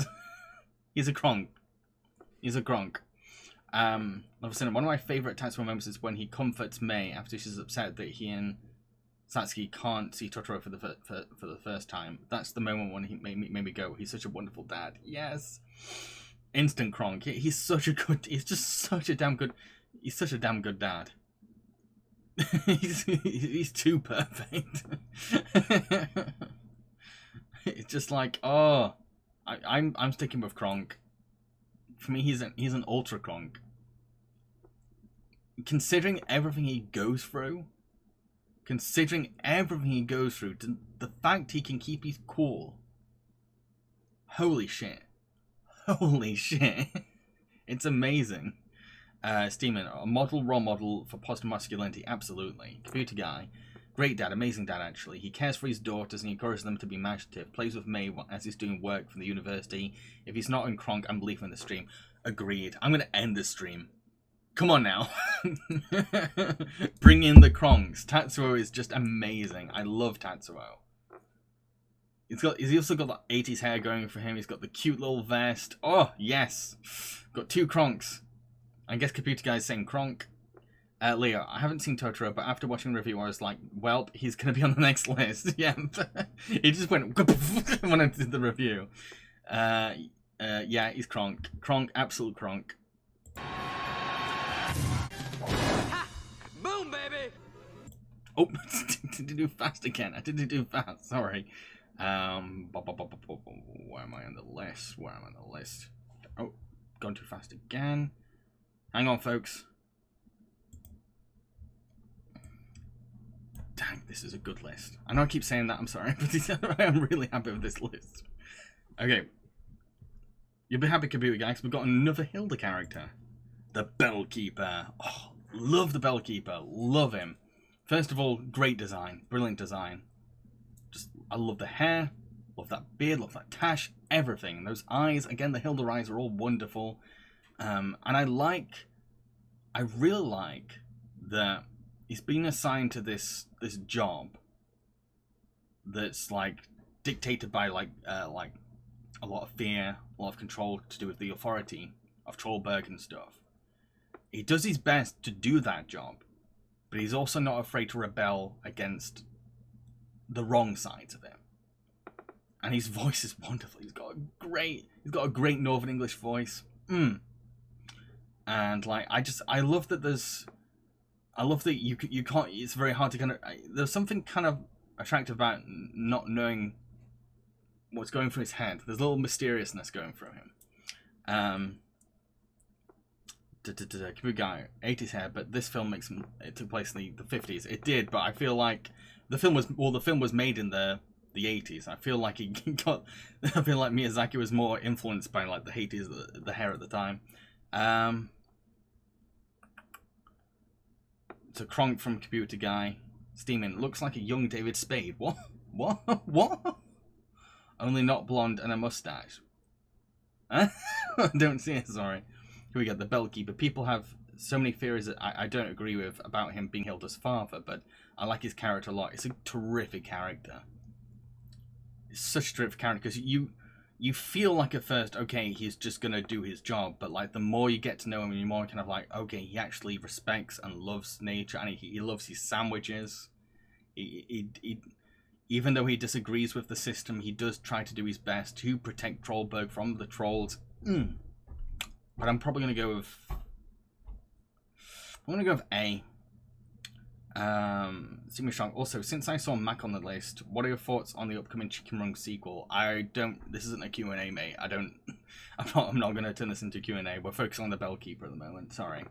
Leo, he seems like a darling. You can imagine enjoying a couple with him on a rainy day. Oh, absolutely. Absolutely.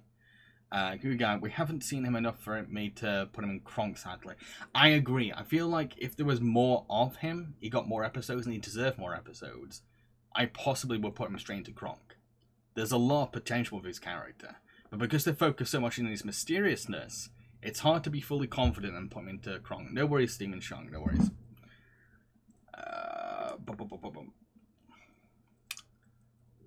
Okay, so what? Yeah, I feel like we're gonna put him in A. Let's put him in A. We don't have time to have a full-on discussion, so let's just throw him in A. Who is next? Takeda from Paprika. First of all, the adorableness.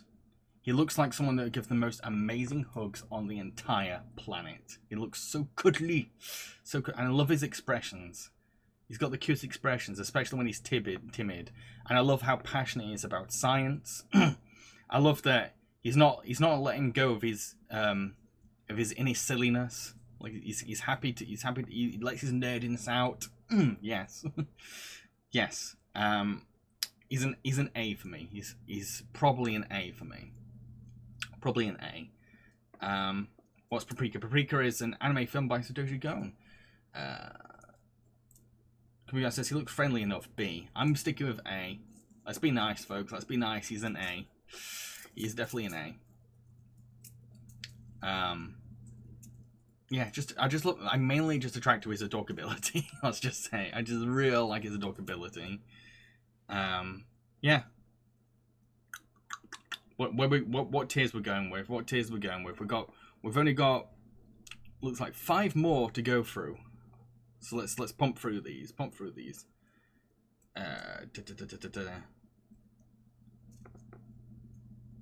Where do we stand? Where do you stand with Takeda? Hello, Zelda. Leo, defo A. He stole Chiba's heart. Yeah, and I can see why. I can honestly see why. It's that passion.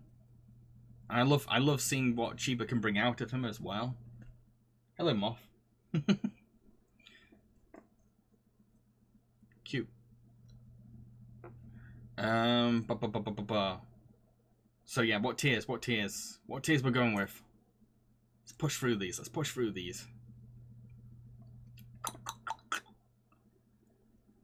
Are we gonna? I feel like this is an A, and I'm probably gonna stick with an A. I'm gonna give people a chance to have their say though.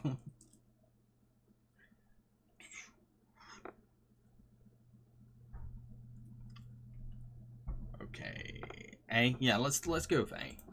Here's very much an A. Yeah, gonna love A's. Yeah. Okay, next one might be a little weird. Wow, there's 2 moths in my room now. Where are all these moths coming from? 3 moths, I think. Wow. Weird. What's next? I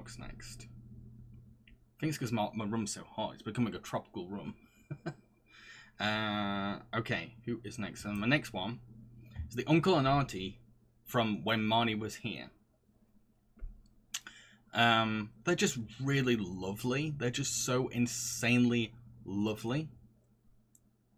And like whenever I watch when Marnie is here, my favorite scenes are just these two, just being the best auntie and uncle you could ever ask for, and they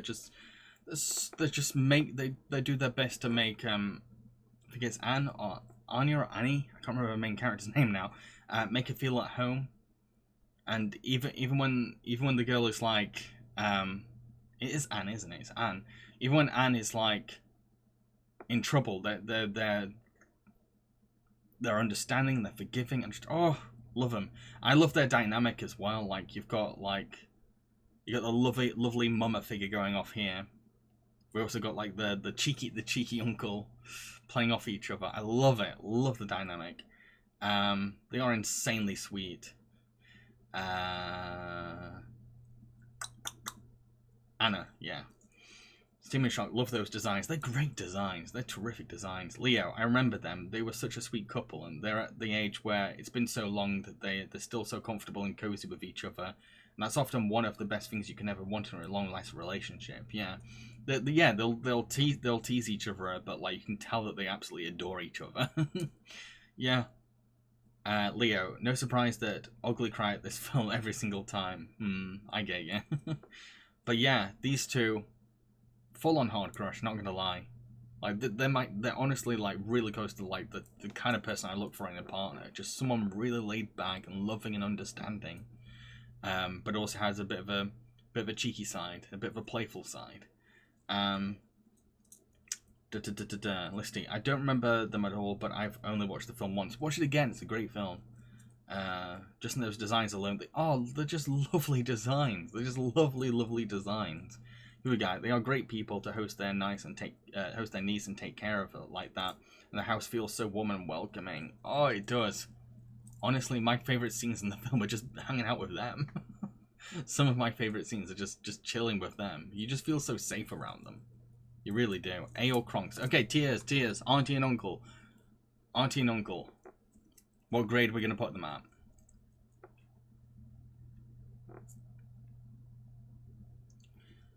A? Okay. I get it. Leo, they have a slight hippie quality in a way. Yes, they do. At least he does. Great parental figures, lovely home. A.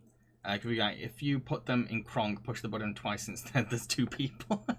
I think it's an A, though. I'm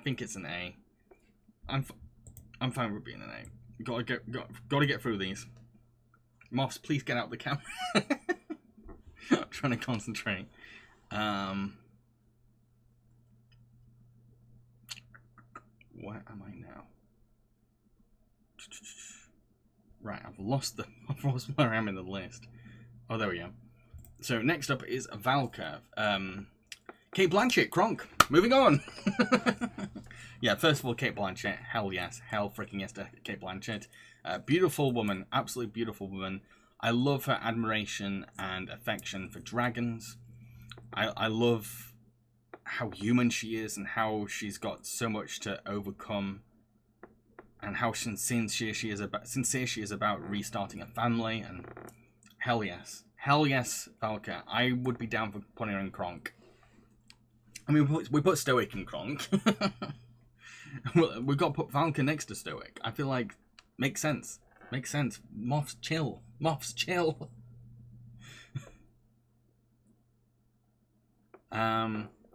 So, as everyone has said before, it's a bit of a shame she doesn't have much to do in the hidden world. Yeah, her main job in Hidden World is basically to tell Astrid, be a potential wife, be a good girlfriend. That's her main role in that film. Leo, if I had the chance to escape society to live with dragons, I'm off. Yes, absolutely. So we've got two Kronks. Don't be angry, but she weirdly didn't left much of an impact on me when I saw the film first time. Not as much as Stoic B. I get it. I mean, like a lot of her impact relies on two. Because, like, she's not in one, and she's barely in three. Leo says Kronk. Lisa says, no, wait, if I said C for Stoic, it's only if she's C too. Well, too bad we've got 3 Kronks. Ha! Boom, baby! Oh, yeah. It's all coming together. Okay. Let's move her out of the way. Wait, where am I? Put Valka into Kronk. And next up is Wally. But yes, Kronk. I don't care how dirty and rusty he is. Kronk. Is there any animated character display about Alan coming out there? Yeah, there is actually. Like, there's a character in Dead Park. I think it's called Dead Park. But yes, Wally. Absolutely adore Wally. Big, massive heart. Adorable as hell. Also got that curiousness to him. Very passionate about collecting things and about Earth culture. Insanely romantic. Yeah, he's such a romantic. Such a romantic. He is a Kronk. He is absolutely a Kronk. Like, I would not argue if he ended up being my partner. I honestly would not argue. Even the moth likes him. Yeah, absolutely. Brilliant character. And yeah. If I had to live in his little I don't know what it's even called, like his little van, I'd be down. That van looks cozy as hell. Leo, if you aren't moved by Wally in any way, then you really are dead inside. Ooh, okay. But I get it. Yeah, potential partner, absolutely. He's a Kronk. Steeman, would you live on that trash planet with him? Considering what I kind of have, I really like the idea of collecting things, and I would actually be really happy just collecting things from that trash heap with Wally. That's actually, to me, that's a fun life. Listy, Jack Horner would shoot Wally in the face, definitely. What? Why bring that up? I'm confused.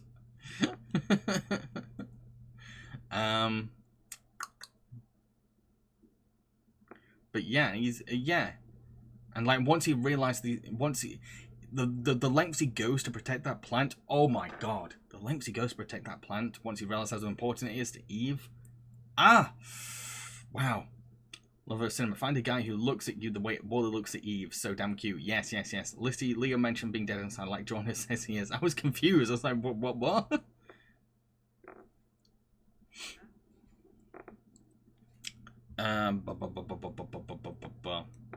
Okay, so we all agree on Kronk. Can we just get a unison of Kronk, please? We're almost at the end of the tier list. I'm ready for supper and bed. Kronk, yep. Kronk, yep, here we go. We got the Kronk tier.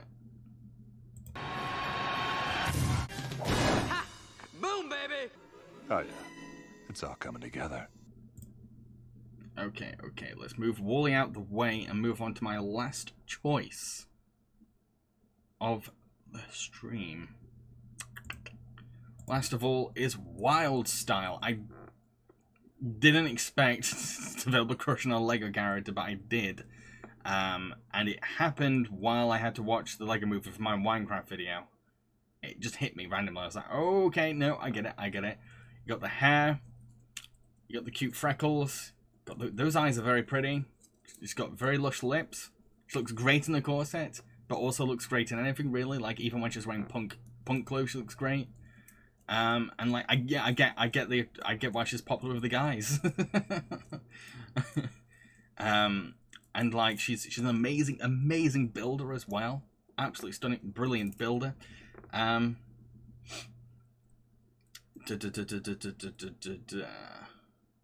So it says Kronk. Oh, I don't know if that's about the previous one. Love cinema. I'd say she's an A. She's definitely a badass, but also has moments of vulnerability. Computer guys, cool cyber goth girl. You know what that means, Kronk. Soda. I've seen more than enough human fan art of this character. Like, I mean, I've never found her interesting, but you can't deny that aesthetic. I think it mainly is the aesthetic for me. I think it's the aesthetic, and also I think it mainly kicks off at the beginning of the Lego movie when she's like sassing and like outmatching and overpowering against Emmett. Like Emmett's the kind of like, oh, timid, like, oh, what's going on here? Wild Star's like, get your shit together kind of thing. I'm like, That's the wild style I like. And she's in the band, technically, yeah. Yeah, it's I don't know what it is. It's just that she's a very pretty Lego figure. There's no way around it. But I'd probably say A, because a lot of this is mainly the design, and Elizabeth Banks' voice as well does it for me. I just love Elizabeth Banks in general. Good guy, and her ex-boyfriend is Batman. You can't beat that. So yeah, what tier? This is the last one, everyone. What tier we're gonna put Wild Style at? I'm fine with A. Listy Batman would never date lower than A. A. Steamer Shark says Kronk. Computer Guy says Kronk. If we get one more Kronk, it's a Kronk. I disagree that she's a Kronk, but like, you know the rules. If I get 3 Kronks, that's it. I'm overpowered. But I'm fine. I feel like she's an A. We've got 3 Kronks. Oh, great. Boom, baby! Oh yeah, it's all coming together. Right, let's move Wild Style out of the way. I think the stream has gone on for 3.5 hours.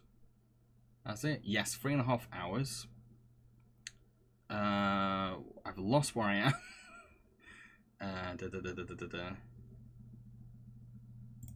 There we go. Okay, let's get a good look at this one. Oh, we got to put Wild Style into Kronk. No, I can't do it. Let me make it bigger. A little bigger. There we go. Okay.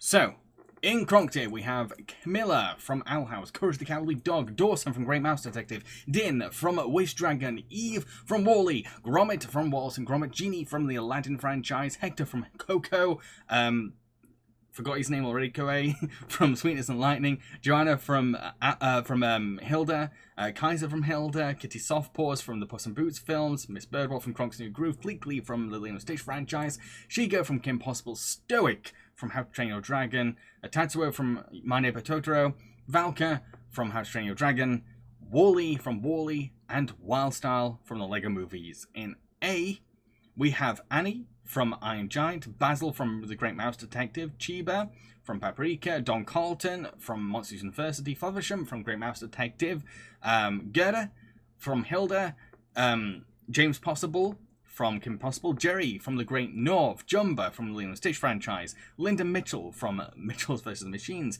Long from Wish Dragon, Mac from Chicken Run, Nina from Wish Dragon, Noodle from Gorillaz, Private from Penguins of Madagascar, Queen Lillian from the Shrek films, Remy from Ratatouille, Rick from Mitchell vs. Machines, the Bellkeeper from Hilda, the Guido from Paprika, the Auntie and Uncle from When Marnie Was There. Bloody hell, that is a big A and Kronk tier list. In B tier, we have Bud Dink, Dean Hardscrabble, and Principal Bump. In C tier, we have Radigan from Great Mouse Detective, and in D, we have Jack Horner. Whew. I'll put Valka and Stoic next to each other. Yes, I agree, absolutely. Belong together. Yeah, this has come out really well. There's barely any shameful ones this time. Barely any shameful ones. Okay, so my question to you is, before I leave, out of every character on this tier list, who do you crush for the most? Or who do you think is the best person to the best character to have a crush on? Who is the best crush? Who's the most crushable? Lover of Cinema says this was fun as always. Can't wait for the next Cartoon Crushers tier list. I try to do it like every 2 months because I need to gather a list as time goes on. Kitty Softpaws. Steaming Shock says Gromit. Computer Guy says Joanna. It's interesting, you've all mentioned Kronk tiers. And I also have a question. Is there anyone here that agrees with me about Jack Horner? I know it's going to be no one, probably, but still. It's worth a shot. Seeing as there is the first base out there, maybe some of that first base is in this chat.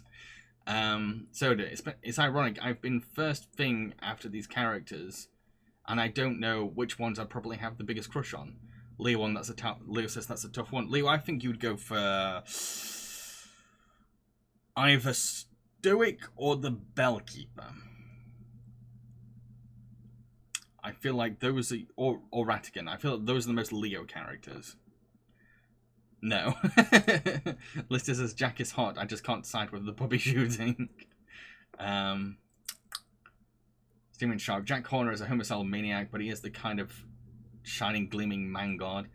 I don't support his cricket abuse though. Oh no! What the fuck, Jack?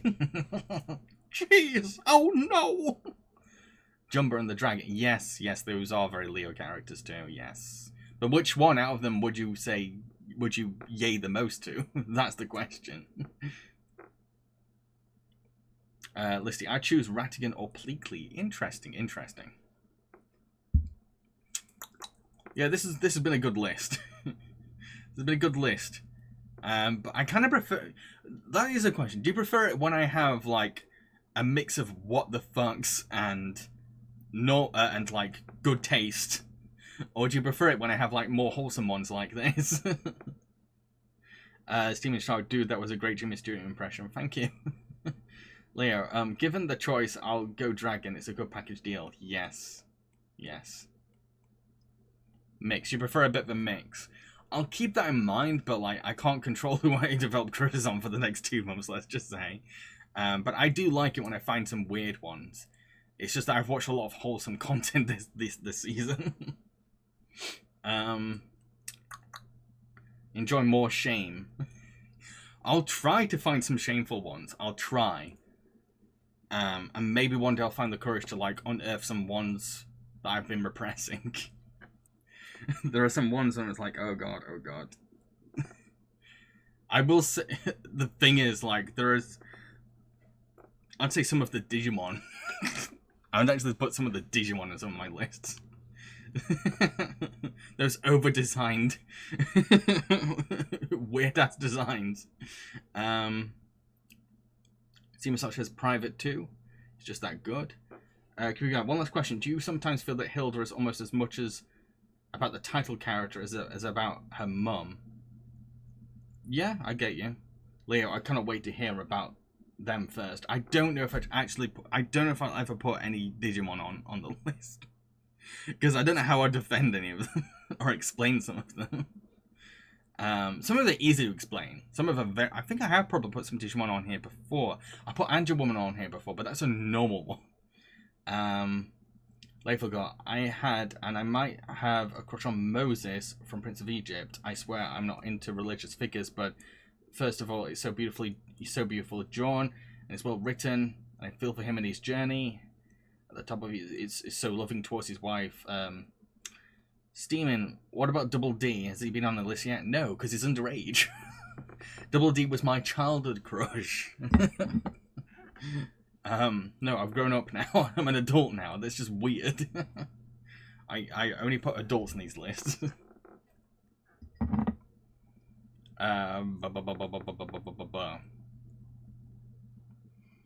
Listy, look, considering how first the internet is for the evolutions, you have nothing to worry about.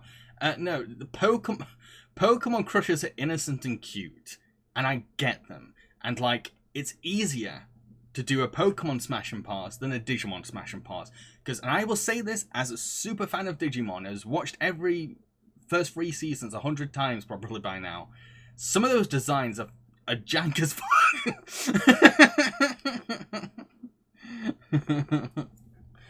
Oh man. Love Cinema. Recently watched the Road to El Dorado and Chell made it onto my list of character crushes. I think I did that recently. Here we go. You don't have to explain if they're a crush. It's just stuff that happens still. For the bottom one, you should be ashamed. And that's why I won't share some of my shameful crushes. Leo, I mean, once we've reached Jack Corner, the only direction is up. Lest you forget me and my taste. No, there are some... Again, there's some ones that I'm like, I don't know if I could. I really don't. Or maybe I will if I ever do a stream about shameful crushes. Again, I want to find a way where you can submit crushes. I want to come up with a way of doing that. The problem is, every time I do like, hey, fans, come and submit your things, nobody submits anything. Like when I do like a meme rating stream, nobody submits anything to it. When I do, because I have it on Twitter, I'll say like, hey, can you send your pictures on here? And I get like 2 pictures, and that's not a stream. So it's very difficult for me to kind of like do that level of fan interaction. Maybe it's something I should do down the line when my fan base is a bit bigger. Listy, I can't point fingers. You've no idea the kinds of things I want to do to the skull from Trapdoor. What? What? Love it, love cinema. That sucks to hear. I would totally share my crushes. Yeah, again, it's the thing is, well, it would have to A, win a viewer's choice poll, and B, people would have to be down for it, because I would just cancel it in a microsecond if like nobody sends me anything. I don't want to add with that trapdoor, but it would be interesting. I would love to do it. I'd love to like talk about other people's crushes and kind of like see everyone else's reactions. Then again, I think one idea that might be possible is if I get Leo to do a tier list, or Sora, or just someone that's kind of like in the Jambareeqi community, let's say, in the crew, from the Jambareeqi crew, get them to do a tier list, and then I judge it, and maybe they can come on stream as well to defend themselves. That'd be easier to me rather than expecting a load of people to send me crushes. So it says, I had a crush on Sally from Sat AM when I was younger.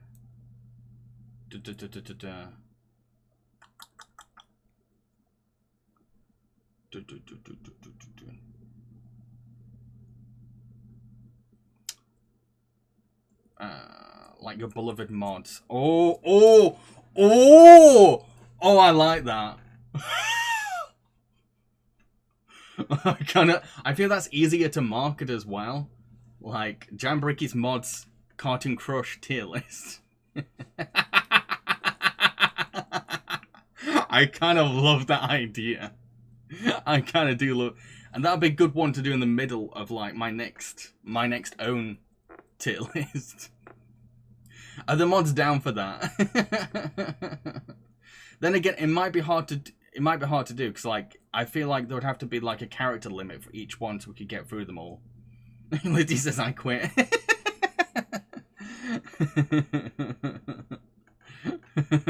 That'd be so fucking fun. That'd be so. Oh my god, I'm down for that. Okay, guy, Jambareeqi bullies his mods for 3 hours straight. I'm down for that. Okay, so we've got Computer Guy down for it. Leo, are you down for that? Listy, please be down for it. It'd be so fun. Maybe I like have a 10 character limit for each of you. So then it's like 20 characters. I mean 40 characters to go through. Like 30-40 characters to go through. 3 characters each. That's not really much of a tier list, is it? Leo, oh man, alive. This sounds fun. Okay, if Leo and I must give you all our nightmares, hell yes. Right, I'm gonna add that to a couple more polls. I'm throwing it into polls. It'd be so fun to just see people's reactions. Leo, I'll love giving you all nightmares. Isn't 10 a bit much? Each a bit much? I don't know. I'm just thinking about like content wise. Because like if it was like 5 characters, it wouldn't really make much for tier list. I don't know. What do you all think? And at the same time, it might be too short of a stream if it was less than 10 characters. I don't know. It's up to you. It's up to you. And again, it depends if it ever actually wins wins a viewer's poll at the same time. But that would be freaking fun. About 7? 7 sounds alright. 7 sounds decent for a tier list. And again, it's going to depend if like people want that. I want it. It's going to depend if everyone else wants it. But yeah, I'll bring up in another poll one day. And then for a couple, I'll put it into the poll for a couple of weeks. See if it gets any attention. Listy, oof, my issue will be choosing characters people even know. That's fine. That'll make things more interesting. Yeah, that'd be cool. That'd be fun. Anyway, I better be off now. I'm gonna have my supper and I'm gonna get straight to bed. I've got to get on with my panic review of the Flintstones films, which I've had to put on hold for a bit. So yeah, I'll be getting on with that tomorrow. Yeah, I don't know. I can't really say much else in terms of my schedule because right now, since having one of my finances kind of like cut off, I don't know where my life's going. I don't know. I might have to give up most of my schedule to like do odd jobs to like make money. That's how bad things are for me financially. That does mean that the DreamWorks villains video is just going to be delayed. Everything's just going to get delayed. I'm going to be barely doing YouTube. Again, it all depends on if I get that revenue back. I doubt I will at this stage. Yeah, it's a bit stressful, but streams like this kind of distract me, so that's good. But yeah, everyone have a good night, good evening, good morning, whatever time it is for you. Hope you're laughing, hope you're smiling, hope you had a lot of fun with this stream. And